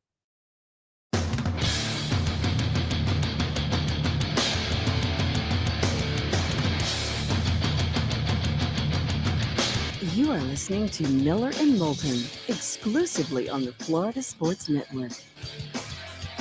And now here's Mark Miller and David Moulton. It is the bonus hour of Miller and Moulton on a hump day. Thanks so much for being with us. Miller and Moulton, the Florida Sports Network, floridasportsnetwork.com. Good, bad, and ugly. What's on tap? Today was the day when. All coming up in roughly 40 minutes' time. So I'm curious. I get your point of, and agree with you for the record, that drafting Bronny to get LeBron to come play for your NBA team is a smart move. Would you recruit him? Yeah. Well, if you're an NBA team, how? No. College. Oh. Yeah, of course. Yeah. Yeah. Highlights of every one of your games is going to be on the 4-letter network because of it. Sure. It's worth it. Everyone you're going to probably be on the 4-letter network and all the other networks that you could possibly be on, far more because of it. Yeah, absolutely. I mean, I know USC and Michigan State, and there's like 4 others that apparently are pretty hot and heavy after them. Ohio State, Oregon are the 2 that are recruiting him the hardest right now. That doesn't mean he's going to go there. There was a report he was going to Oregon, and Dad said, when you're ready to hear something, you'll hear it from us. Right. That's the part of this that. Well, people probably speculated that because of Nike. But I'll tell you this, I can almost guarantee you that whatever school he goes to, it'll be a Nike school. Well, they didn't speculate it. A paper wrote a story about it. That's where the story came from, and LeBron dismissed the story. Right. And he tries very hard not to publicly comment on anything having to do with his kid. All right. But now that there's a lot of stuff that's out there. Skip Bayless is egging him on. Okay. And LeBron has never reacted to anything that Skip has had to say. And he's trying to stay with that. And Skip's making it hard. So, yeah. But absolutely, I would. Yeah. And I know it's for a year. So what? Oh, no, it's not even the year. I just didn't know if the headaches there'll be headaches that go along with this. See, I think there's headaches in the recruitment process. I think once you get them, you got them. I think you get to be coach. Doesn't matter who the parent is. That's how I would look at it. You would have to acknowledge this is a little different parent. I understand, but he's also busy. And he's busy during my season. He's tough to look over, tough to be an overbearing parent when you're playing. Okay. And mom has not shown any indication that mom is sitting in the stands and is an overbearing parent. So, I mean, to me, dealing with LeBron is during the recruitment process. But once I get him, I mean, you do your job, I'll do mine. Besides, in a year, he's going to the NBA and you're going to go be with him wherever he is. So, you trusted me to let him come here, then let me do my thing. All right, fair enough. Just a question. Yeah. Just a question. Our poll question today has to do with what's the biggest story of the summer, off season, whatever you want to call it. USC to the Big Ten, Deshaun Watson, or the Live Tour. Right now, the Live Tour edging out USC to the Big Ten. And I think part of the reason is why the Deshaun Watson is there is that Johnny says on Twitter, I'm tired of the Watson poop. Get him good and be done with it. Hashtag POS. And I think that has to do with why because that's been a dominating story for months now. But I think people are over that story. You know, Judge Robinson heard the two sides make their presentation as to what the punishment should be 7 weeks ago. I think it was 7 weeks ago today. 7 weeks ago, she heard the two sides. Come on. Well, Pro Football Talk, Pro Football Network, they're all basically on the same thing. Mary Kay Cabot, all saying that it looks as if they're trying to work out a settlement. That's what we're dealing with right now. Yeah, but they were trying to work out a settlement under Judge Robinson, too. Yeah, I think the point you made earlier, though, is now evident. Watson is at the point where he thinks he's going to lose the year if he doesn't settle. All right. Once again, sometimes I'm overly simplistic / naive. I don't understand why this should go on another hour. If you're the NFL, you've got the hammer. You say to him, you have till 10 o'clock to agree to our terms. Otherwise, he's going to make his ruling, and you may not like it. Now, there's a chance we don't like it, but there's a chance you don't like it. You have till 10 o'clock. I need this thing over with if I'm the NFL. I need to end this. I am tired of this being the headlines. Well, if that were the case, it would be done because for whatever reason, the NFL doesn't seem to be tired of the headlines, David. Because I for the record, I know you're right. If the NFL wanted to end this, they could. So why hasn't it ended? I don't know. I really don't know. I can speculate. I can guess. I mean, I'm wondering just how much blank is going on behind the scenes. I'm wondering how nasty are the threats back and forth between the two sides. And I don't mean Watson's side to the NFL.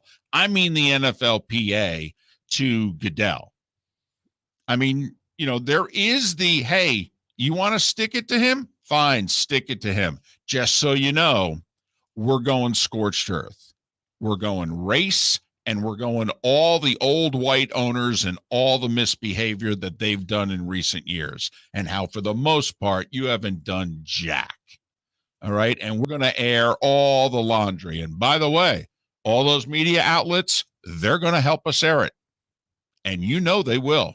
This ain't the PGA Tour calling up CBS and NBC and saying, we're going to have a little media boycott here and we're going to do this. No. They make their livelihood on the NFL. And oh, by the way, they're locked into an 11-year deal. You can't do anything but cash the checks. All right? So we're going to go all scorched earth. And by the way, there's stuff about Kraft and Jarrah and Irsay and Snyder that hasn't been aired. We're going to get it out there. And you know what? We're even going to help Gruden. I'm wondering if this is what's being threatened behind the scenes, and that's why the NFL and Watson's camp are trying to politely, delicately do this little waltz that they're doing, which is going to end with a suspension somewhere around 10 to 12 games. Because otherwise, I have no idea why Goodell doesn't just look at him and go, 10 o'clock. Yes or no? And I don't like your chances, by the way, at 10:01. I don't get it. So something to me's got to be going on.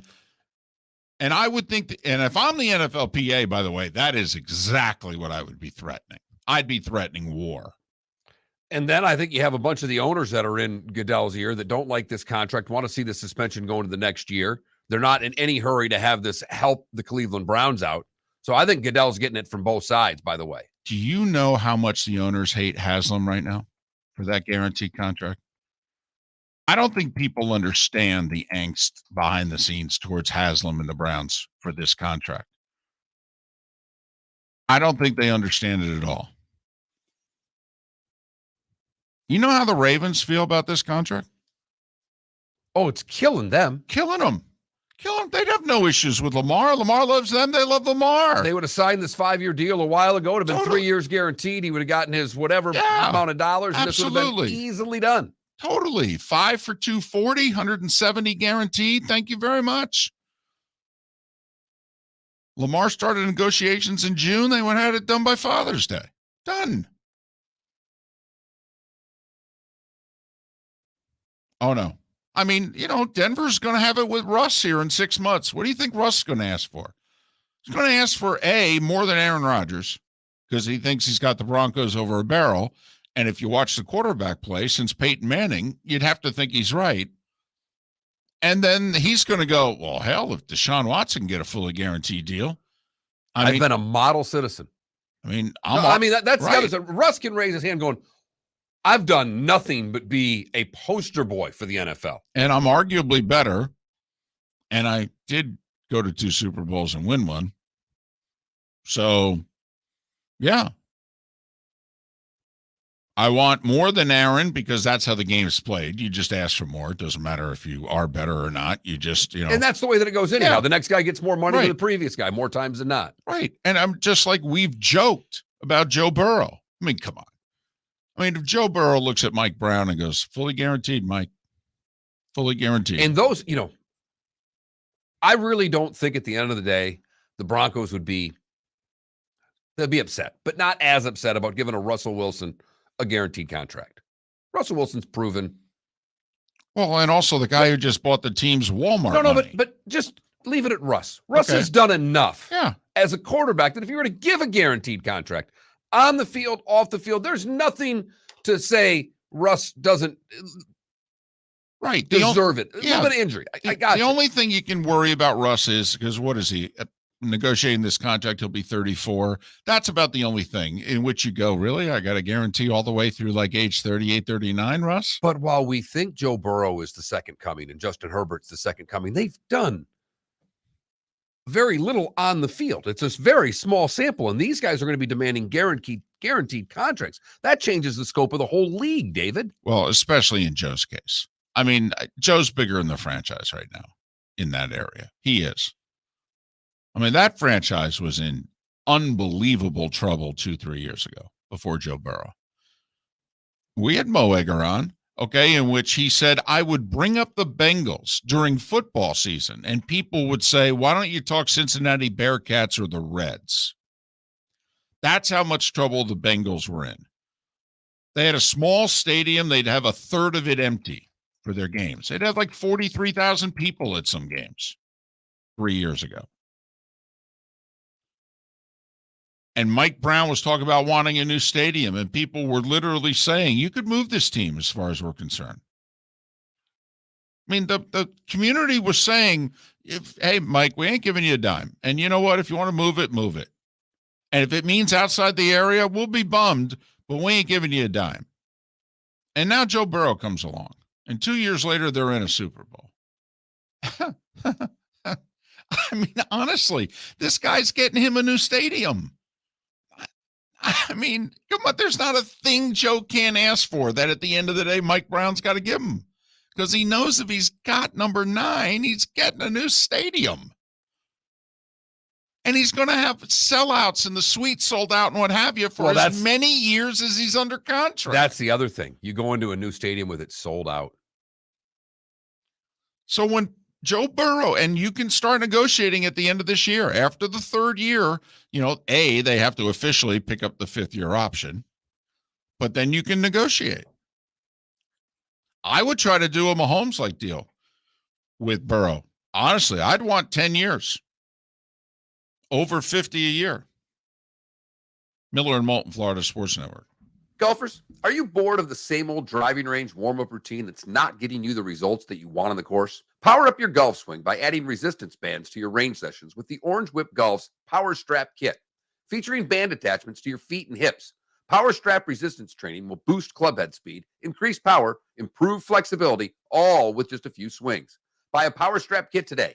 Go to orangewhipgolf.com and use code Miller10 to receive an additional 10% off the already great price of $119. David Moulton for Napa, Napa Auto Parts, and Napa Filters. Insist on Napa filters for your vehicles, or if you're a do-it-yourselfer, Only buy Napa filters. Napa has a filter for almost anything on earth that moves, whether it's motorcycles, foreign and domestic cars, vans, SUVs, earth-moving equipment. You get the idea. Napa Auto Parts, Napa filters. Insist on them for your vehicles, or if you're a do-it-yourselfer, only buy Napa filters. Mark Miller for SWFL Golf Carts, or online, flgolfcarts.com. If you're looking for a golf cart, an e-bike, or an e-motorcycle, go visit Alex and the gang at SWFL Golf Carts. flgolfcarts.com online. Check out their whole inventory. If you're looking for a custom cart, they can take care of you. 2-seater, 4-seater, 6-seater, they've got you covered.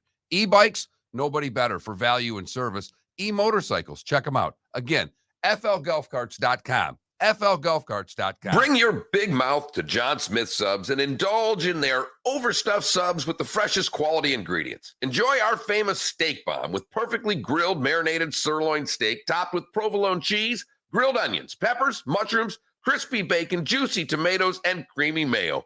Boom! Made-to-order crispy fries can be paired with the Gator, the Cuban, the chicken bomb, or the Italian. Love local. Eat delicious with John Smith Subs. Find a John Smith Subs location near you today. You were listening to Miller and Moulton on the Florida Sports Network.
Tomorrow I have my first FGCU soccer game.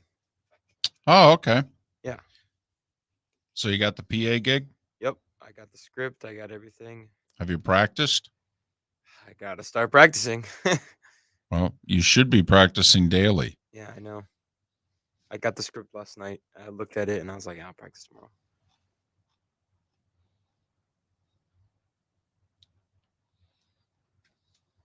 First game's against Detroit Mercy.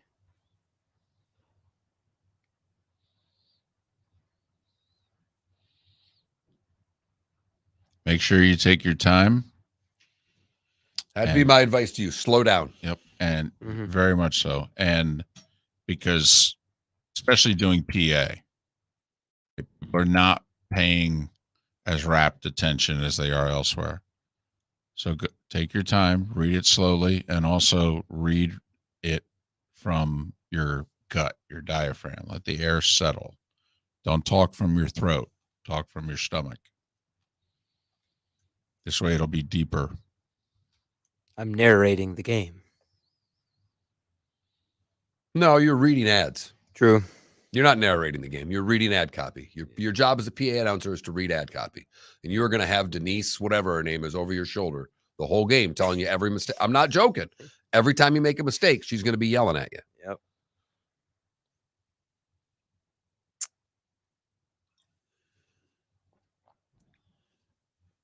Well, let's give it a shot. No, it's good training. You need to do all of it. What is the only team? Ooh, interesting. The Saints are the only team that Mike Tomlin has not beaten, excluding the Steelers.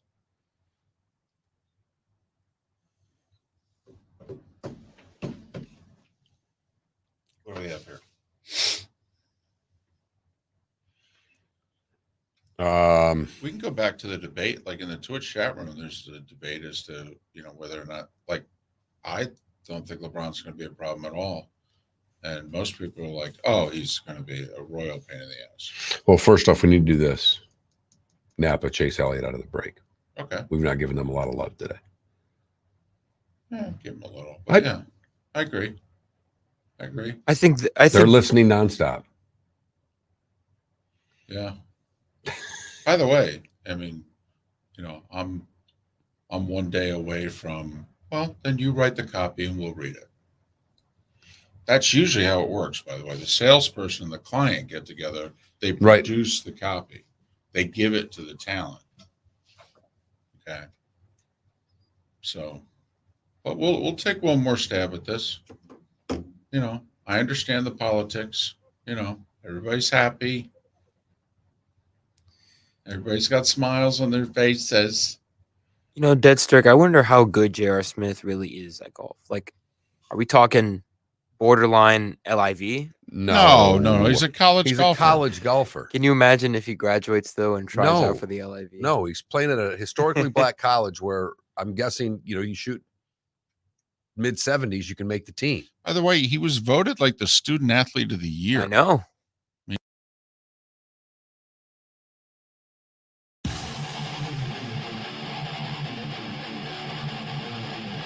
You're listening to Miller and Moulton, exclusively on the Florida Sports Network. 21 minutes after the hour. Miller and Moulton, Florida Sports Network, floridasportsnetwork.com. About 20 minutes away. Good, bad, and ugly. What's on tap today was the day when, and our final thoughts on this hump day. If you missed any part of the show, you missed Bob Harig live from the BMW Championships talking about the meetings amongst the players. And today the players will informally meet with the commissioner, taking on the LIV. 2 segments with David Samson, one in the 7 o'clock hour, one at the top of the 8 o'clock hour. Both of them very different, both dynamic. And, of course, Seth Everett last hour as well. If you missed any part of the show, download the podcast, floridasportsnetwork.com. We will be on the road. We're taking this little show on the road here a week from Friday. We're going to be at the Napa Auto Parts on Boy Scout in Fort Myers. Kyle, Justin, Lisa, and John, they're having a big day out there because they're having Chase Elliott. That's unbelievable. Good job by them. Yeah. And, if you just show up, you may not get an autograph. You may not. In you fact, get in line and you got a shot. Yeah, I actually think that less than 50-50 if you just show up on that Friday in terms of getting an autograph. You want to guarantee an autograph. You can go to any one of the family's 6 Napa locations throughout Southwest Florida and sign up. And then if they notify you with the golden ticket, you're in line with the ticket, guess what? You're going to get Chase Elliott's autograph. There you go. You can go to their store in Punta Gorda, either one of their stores in Fort Myers, Cape Coral, Fort Myers Beach, or North Fort Myers, where you can sign up for your chance to skip the line and ensure yourself an autograph. But we will be doing our show live from 6 to 10 at their location on Boy Scout in Fort Myers a week from Friday. And looking forward to getting out. And we're efforting Chase Elliott on the show between now and then as well. Hoping that's going to happen. That would be awesome. Because Mark's stock with his son, okay? I mean, you're already loved. You're already respected. But, I mean, come on, let's face it. When's the last time dad was cool, especially when son's now 22 years old? But he's a Chase Elliott guy. And if you're interviewing Chase Elliott, guess what you become? It's as cool as I would have been since taking him to that Georgia Notre Dame game. Right. That set the bar pretty high for myself. That's for sure. It's the coolest you will have been in 3 years. That's right. That's right. So, I mean, there are professional reasons why we want Chase Elliott on the show. We think we'll have a very fun interview. We know what we're going to talk to him about. We think he'll love it. But it's basically just, I want your cool factor to be as high as possible. And that would last a while, too. Oh, there's no doubt. I mean, he even was fired up the fact that we're just doing a show where he's going to be. I was afraid that was going to be the old, can I fly in for the weekend trip? And right. We all know what buying an airline ticket's like right now. Right. And besides, he's off the payroll. So the answer is no. Mark, do you remember back in the day, Tony Kornheiser's national radio show? Yeah, absolutely. It would be middays on ESPN radio. He was pre-Cowherd. And Kornheiser would, once a month, he would do a segment in which he would record all the station liners for, 200, 300, 400 affiliates. And he would be like, they gave us this list today, and so why don't we do this right now? And he would spend a 12-minute segment, going, this is Tony Kornheiser. Make sure you listen in middays on AM 1230, the pride of Mobile. And he would actually do it on the air. And I remember you and I looked at one another. We were like, this is the craziest damn thing we've ever heard. And yet, I don't know, for us goobers, we thought it was funny. Well, part of it, too, because about that same time, the Casey Kasem bloopers had started coming out. When he was doing some of those, then have to read the long-distance dedication and throw a nutty. So anytime you got these guys doing it live, it provided for more fun. So during our last break, we were talking to Felipe, and one of the side jobs that Felipe has, scrounged up here to try to make ends meet is he's latched on to do some PA work at FGCU. And I don't think he's got, any of the big sports. I mean, other people have secured those bids, but he's got soccer. Apparently he's going to do PA at the soccer matches. And it was suggested in our Twitch chat room that basically we should do a Kornheiser, that Felipe should practice trying to be a PA announcer. I like it for this segment right here. Middle segment in the 9 o'clock hour. And wow. Where Exclusively on the Florida Sports Network. Hey, it's the first time he's ever sounded like he belongs on the radio.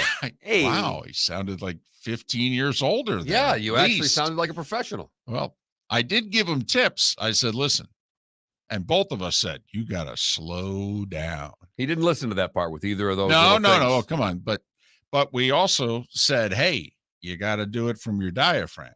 Got to do it from your gut, not your throat, not your nose and throat. You got to do it from your stomach. And so he kind of sat up in his chair there. And so, there's a part of me, I have no idea what the announcements are going to be like at an FGCU soccer match. But I mean, I wish I had one of them right now. It'd be like a station ID, Oh, just your typical sponsor. Hey, do this. Hey, buy tickets. Yeah, that's That's pretty it. much it. Yeah. That's where it's become. Right. I remember when I first broke into the professional sports world, working for a minor league team in Atlanta, Georgia. We sold the heck out of that team. Bruce Burge was our director of sales, and Bruce could sell. And we had a script that was about 15 pages long, and our PA announcer started doing some self-editing because they were 30-second reads. Right. All for everything sold at Kroger. I could memorize those Tombstone pizza lines still to this day. So, I mean, Felipe, if you want to in the future, I don't know if we'll do it on the air, but we could do it during the breaks. It could be a Twitch segment. You practicing, all right, your PA duties.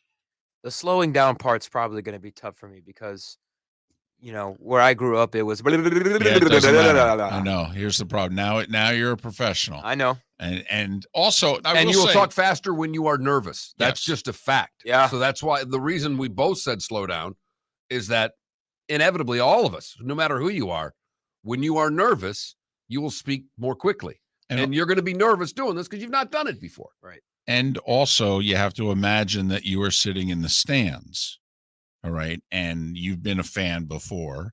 And how is it the tempo that you'll actually hear the announcement? You'll understand the announcement. It's not just blah, blah, blah, blah, blah, blah, blah. I mean, Proper Rome pauses. Hey, FGCU soccer fans. 1, 2. See, Right. So yeah, you got to get their attention. You could do good afternoon and welcome, and then the name of the soccer complex and what have you. Just take your time with it. Pickering Field. They're not going anywhere. Now, what may happen this could be a big boom for FGCU soccer. A big problem for young Felipe is that I am pretty certain I could get most of the Twitch audience to show up to one game. Oh boy, to simply heckle you. that's right. It was not a foul. I want more out of the PA guy. It would be something. All of a sudden, a Felipe chant breaks out. I mean, people would be looking around. What the hell is going on? Felipe. Hey, our audience likes Sunday Night Football, you know?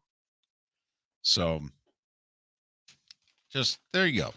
Just something to consider. Slow down, talk from your gut. Think of us, Right. Think of you guys. No, well, Yeah. think of us and the tips. I mean, you never, ever. We have given you so many tips. You've used 3. All right. Just in this case, use 4. Gotcha. We really know what we're doing. 2 guys with decent voices, remember. Radio voices. Well, what do you think a PA announcer is? Do you think they're going to look at you, or do you think they're going to be just hearing you? What's that Do you saying? think anybody even knows where you're doing it from? What's that saying? I have a good face for radio. Yes, but we have to work on the voice. That's more key. Miller and Moulton, the good, the bad, and the ugly today was a day win on the other side of the Florida Sports Network. Mark Miller for SWFL Golf Carts or online, flgolfcarts.com. If you're looking for a golf cart, an e-bike, or an e-motorcycle, go visit Alex and the gang at SWFL Golf Carts. flgolfcarts.com online. Check out their whole inventory. If you're looking for a custom cart, they can take care of you. 2-seater, 4-seater, 6-seater, they've got you covered. E-bikes, nobody better for value and service. E-motorcycles, check them out. Again, flgolfcarts.com. flgolfcarts.com. David Moulton for Napa Auto Parts, and Napa Filters. Insist on Napa Filters for your vehicles, or if you're a do-it-yourselfer, only buy Napa Filters. Napa has a filter for almost anything on earth that moves, whether it's motorcycles, foreign and domestic cars, vans, SUVs, earth-moving equipment. You get the idea. Napa Auto Parts, Napa Filters. Insist on them for your vehicles, or if you're do-it-yourselfer, only buy Napa Filters. Golfers, are you bored of the same old driving range warm-up routine that's not getting you the results that you want on the course? Power up your golf swing by adding resistance bands to your range sessions with the Orange Whip Golf's Power Strap Kit. Featuring band attachments to your feet and hips, Power Strap resistance training will boost clubhead speed, increase power, improve flexibility, all with just a few swings. Buy a Power Strap Kit today. Go to orangewhipgolf.com and use code Miller10 to receive an additional 10% off the already great price of $119. Bring your big mouth to John Smith Subs and indulge in their overstuffed subs with the freshest quality ingredients. Enjoy our famous steak bomb with perfectly grilled marinated sirloin steak topped with provolone cheese, grilled onions, peppers, mushrooms, crispy bacon, juicy tomatoes, and creamy mayo. Boom! Made-to-order crispy fries can be paired with the Gator, the Cuban, the chicken bomb, or the Italian. Love local. Eat delicious with John Smith Subs. Find a John Smith Subs location near you today. You were listening to Miller and Moulton on the Florida Sports Network. This is for the Bucks and Titans today.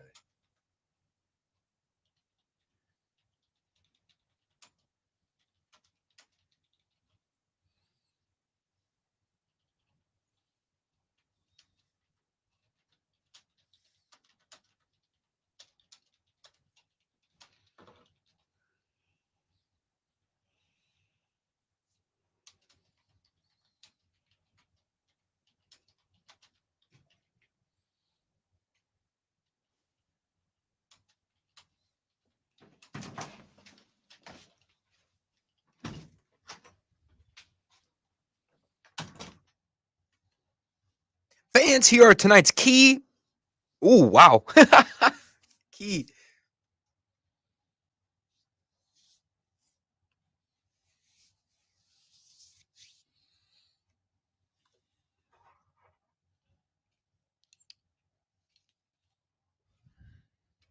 Fans, here are tonight's keys to the match, sponsored by Coconut Point Ford. High concentration rates, dictate tempo, win aerial balls. Keys to the match by Coconut Point Ford. See, believe it or not, your voice there is high and squeaky because you talked from your throat.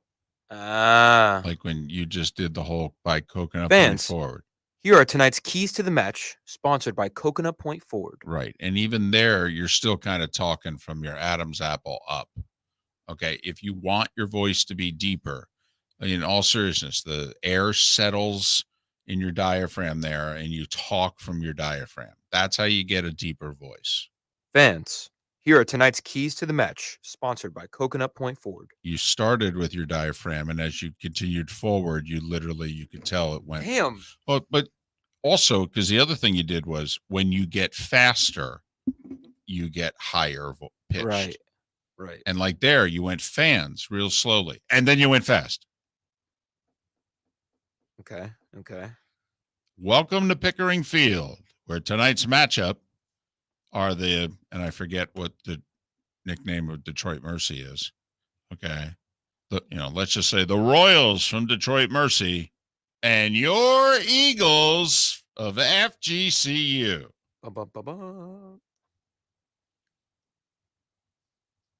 Good evening, Eagles fans.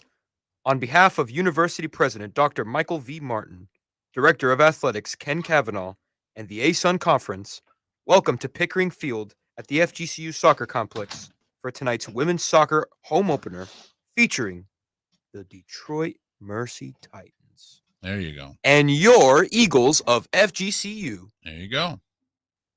That's a Michael Bayamonte Miami Heat stuff right there. So the Cleveland Cavaliers.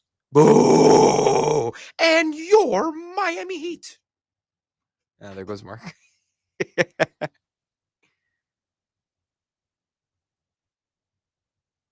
Pregnant. Yeah. And as KW says in the Twitch chat room, the other thing that going slower allows you to do, it allows the air to return to the diaphragm. And so now you're continuing to talk from the same place. The faster you go, all right, and so you just work your way up. All right, there's one thing here. It's like every time the opponent scores a goal. The other reason why, remember the tip I gave you about reading the newspaper out loud? Even, by the way, if you're on FGCU's campus, grab the student newspaper. Mm-hmm. All right. It strengthens your voice. Yeah. Okay. And then also you can practice talking slower, emphasizing things and what have you. I mean, there's a reason why the older we get, our voice gets deeper.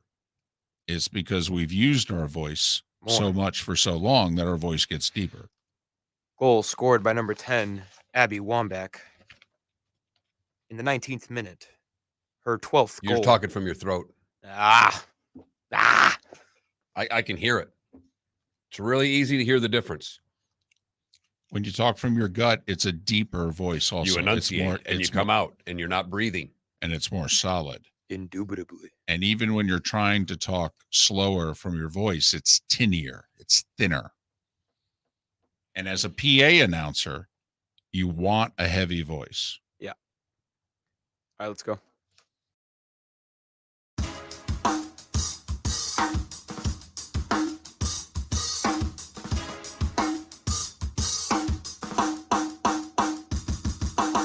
Welcome back to Miller and Moulton, only on the Florida Sports Network.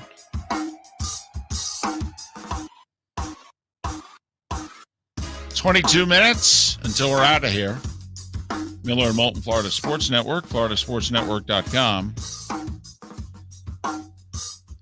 When I was in college, freshman year, the sports director of the radio station was Kevin Bullseye O'Boyle. Think Felipe gets a nickname? I mean, if he's going to do this PA thing and go forward. Let's get him through a game before we start giving him a nickname. No, I know. Well, I mean, let's face it. I've got a few nicknames for him. Exactly. See, that's why we want to hold off on that. But, buddy of mine from college just said, Felipe needs a nickname. Whatever you do, don't go Bullseye. I did figure out why Felipe doesn't listen to any of our advice. Not necessarily because it's not good advice and he's young and doesn't want to listen to anyone. It's because when we give advice, while it may be something that could help him, The Twitch chat room comes over the top with more advice, and more advice. And if I were Felipe and had to listen to Miller and Moulton tell them how to do something, and then listen to people who don't use their real names in a Twitch chat room, then go, and another thing, do this, this, and this. I don't know how much I'd listen to the two of us either, Felipe. I mean, this show is kind of a sensory overload every morning, you know. I'm looking at like 7 screens all at once, you know. Oh, there's top plays. I want to watch top play. Oh, wait, but I have a radio show. Well, that all is on you. Because really and truly, no offense here, the only thing you should focus on from 6 to 10 are these two guys, these two yahoos on the other side of the glass. handsome faces right here. Yes, I agree. The top plays should mean nothing to you. Yeah, true. But let's face it, he's bored by us, and that's a lot more entertaining. But Mark, you make a dadgum good point. We do think he listens more to the Twitch chat room than he does to He Miller really and Moulton. does. Right. So Mellow Debbie Dunleavy has a lot more influence on Felipe than Miller and Moulton, even though he works for the show titled Miller and Moulton. Also, is it Mello or Debbie or Dunleavy? Because I'm thinking Carmelo, like. Yeah, I don't know about the Mellow part. Debbie Dunleavy was a television anchor in Scranton, Pennsylvania. Really? Okay, and I worked with her, and so Mello threw her in as kind of a, I forget what we were talking about and when we were talking about it, but so he threw Debbie Dunleavy in as, Gotcha. An homage to Scranton. And remembers me from back in the day on local Scranton TV. So that was just, poking fun. Time now for... It's time for someone to take back this segment, if for no other reason than to stop David from talking about Meghan and Harry. Here's Mark Miller with Today Was the Day When.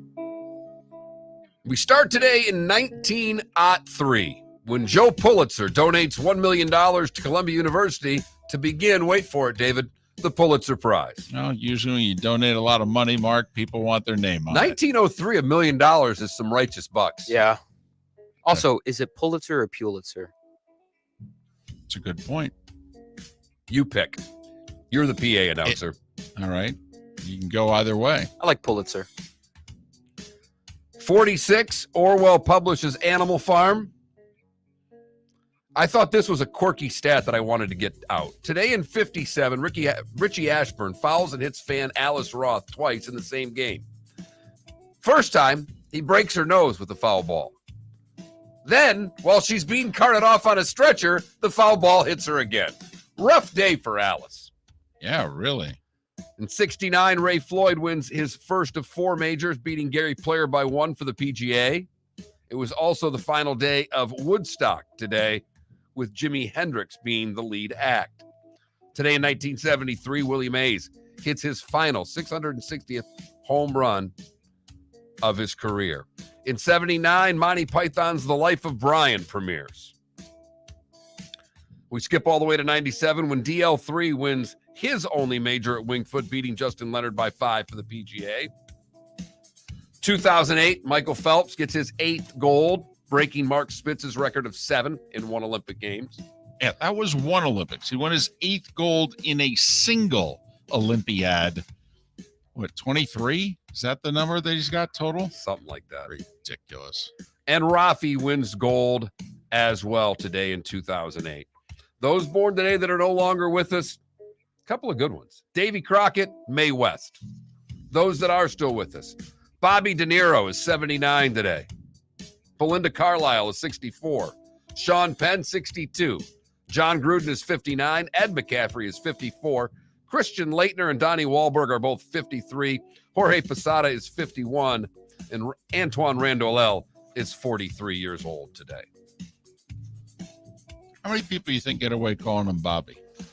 All of his friends. I didn't know that Antoine Randall works for the Lions now. They have a full staff of former NFL players. Yes. That is awesome. And it was by, design. Mm-hmm. It's the way Dan Campbell wants to go. Nothing, no omissions, no errors today? Wow. Not really. No, nothing big. It wasn't a big historical day. It wasn't. It wasn't. You've heard folks elsewhere mock Florida is gonna Florida. Well, Mark Miller sees it differently. He calls it the good, the bad, and the ugly. What you got, Mark?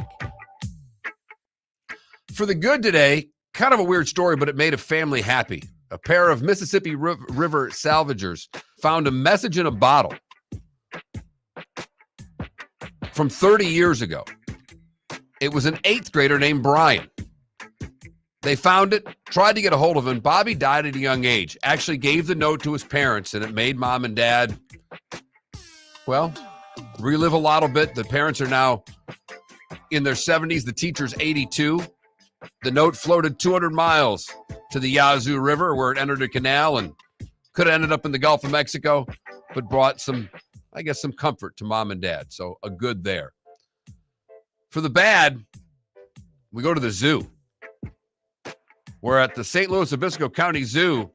A monkey somehow was able to dial 911 from a phone that led dispatchers to the zoo trying to figure out who called.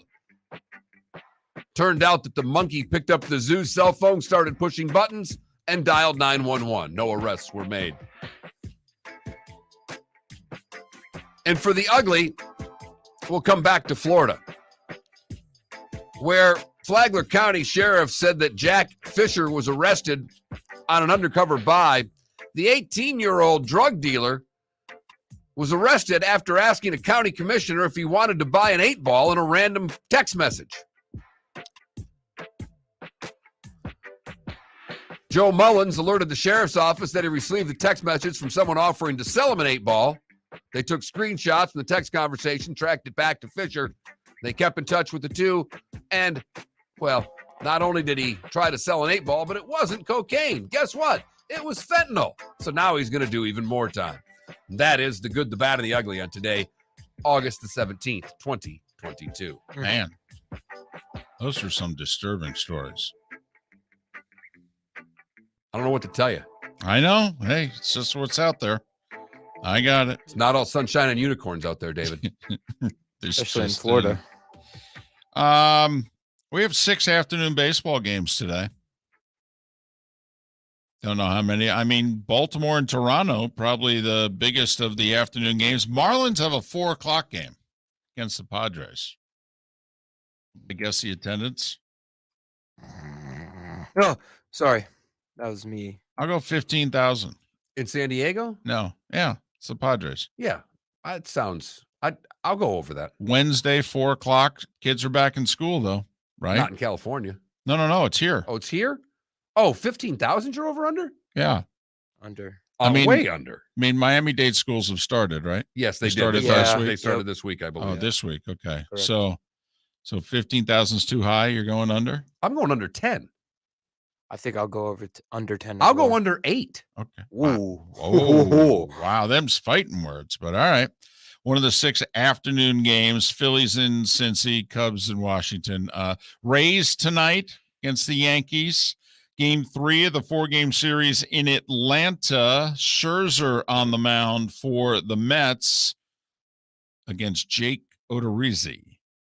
Needless to say, that's a pitching matchup that benefits the Mets. Braves have taken the first 2 games. They've closed it within 3.5, 4 in the loss column. So, Can the Yankees get a win? I'll say this. I don't think it's hey, they're just playing badly. I do think they're flawed. And without a couple of the guys that are injured in their lineup, I mean, it's Aaron Judge or nothing. That's the other thing. I think we're now fully realizing just how much he was carrying this team. They need Stanton back in that lineup, something fierce. And Rizzo, I know he's back, but he hasn't found his form. Well, from Donaldson before. can't hit. Yeah, well, they made that move. I mean, listen, me and Cashman. I think he's gotten a pass for a long time. Now, when they were 50 and 20, he gets to pound his chest and all that. Problem is their bullpen now is a bit of a mess. Guys have gotten hurt. Guys who aren't performing the way they did in the first half of the year. You wonder, is this just a dog days of summer thing? I mean, many a team has had a rough August. It's kind of like the point in the marathon where the runners begin to falter. So Problem is, this started in July. Yeah, it did. They're 8-17 since the All-Star break. Lost 5 straight series. You know that Joey Gallo has more home runs than the Yankees do have wins since they traded him? Dodgers have lost twice since acquiring Joey Gallo, and the Yankees have won twice since trading Joey Gallo. It is kind of funny. Gallo hit like $153 for the Yankees, but somehow, some way, getting rid of him and his salary is even working against the Yankees. He is like Chris Davis level professional striker outer. Oh yeah, it's remarkable. He strikes out damn near 2 times a game. Yep. But that's how badly things are going for the Yankees right now. Everything they do sucks. The guys who suck for them, who they've sent elsewhere, are doing well. Well, as you mentioned, they've got a lot of pitching problems, but right now they're not hitting the ball at all. At all. They can't score a run. 9 runs in their last 7 games. Think about that. They have homestands too, and they're just not winning. 9 runs in their last 7 games. 1 run in their last 3, for goodness sakes. So Rays go for game 3. I'm trying to think, is that a 4-game series or is it the sweep? That's just a sweep. Rays going for the sweep tonight. Then Toronto comes to town. It would be interesting. Right. Toronto comes in and the Rays get the Royals for the weekend. Right. So I don't think they have enough. Dave Samson on the show earlier today talked about the Rays. Just play for 4th. That's all they need to worry about is hosting that wild card series. In his estimation, the most important thing for them to worry about right now is just getting to that point. Seattle is the 4, a half a game ahead of the Rays, who are a game ahead of Toronto for the 6. Toronto's a half a game ahead of Baltimore and a game ahead of Minnesota and the White Sox. And for those Red Sox fans who are still thinking, hey, you have to climb the White Sox, Twins, Orioles, and Jays to get to the 6th seed. I know you're 4 games back, but you're also 4 teams back. And I don't worry about the 4 teams as much. And I know you do. I look at if you're back there, do you look at Boston as a team that can win 10 of 12? And I don't see Boston as a team that's going to go make a 10-2 run right now. And if you can't do that, then you can't hop teams. They finally won a series against an AL East team. Was the Yankees last weekend, taking 2 out of 3. Reason we mentioned that, though, the Red Sox have an inordinate amount of division games left. So if they're going to do this, it is right in front of them. I mean, if they can keep winning series against AL East teams, they will probably be there in the end.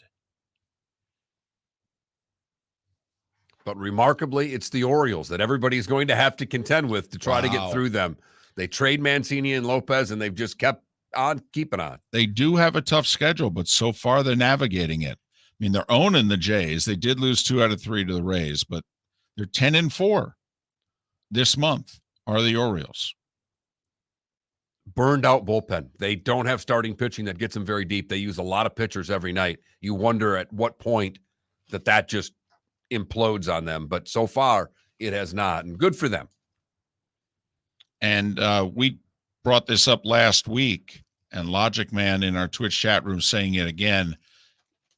I think the Phillies now are damn near a lock for the playoffs, although the Reds had a really soft schedule down the stretch last year and totally choked it. But the Phillies right now are in the middle of a stretch in which the only team with a winning record that they're playing in a 6-week span is the Mets. They lost 2 out of 3 over the weekend. They got a 4-gamer coming with them this weekend. In and around that, in a 39-game stretch, they play 32 games against losing teams and the 7 against the Mets. I mean, by mid-September, the Phillies should have a playoff berth in their back pocket. Well, particularly with the way the Padres are playing, because they're given no real chase. And right now you have the Giants on the other side who just crept above 500 that think that they're still in this race. But you are absolutely right that this is the Phillies' playoff spot to lose at this point. Miller and Moulton. Great show today. Bob Harig, 2 segments with David Samson, and our regular Wednesday spot an hour ago with Seth Everett. And if you want to meet Chase Elliott and get an autograph, I suggest you get to one of the Napa Auto Parts and sign up for your opportunity to skip the line for our appearance at Napa Auto Parts a week from Friday. Chase Elliott will be there signing autographs. If you want to skip the line, go to one of the 6 area Napa Auto Parts locations, fill out your application to skip the line. 2 in Fort Myers, North Fort Myers, Fort Myers Beach, Cape Coral, and Punta Gorda. Miller and Moulton. Felipe, work on your deep voice tonight at home. Your roommates will look at you funny. You'll be talking into the mirror or into a wall. Welcome to Pickering Field. I mean, it's okay. I got you. You pay a third of the rent. They got to put up with it. Exactly. Do they? Yeah, I think they do. Golfers, are you bored of the same old driving range warm-up routine that's not getting you the results that you want on the course? Power up your golf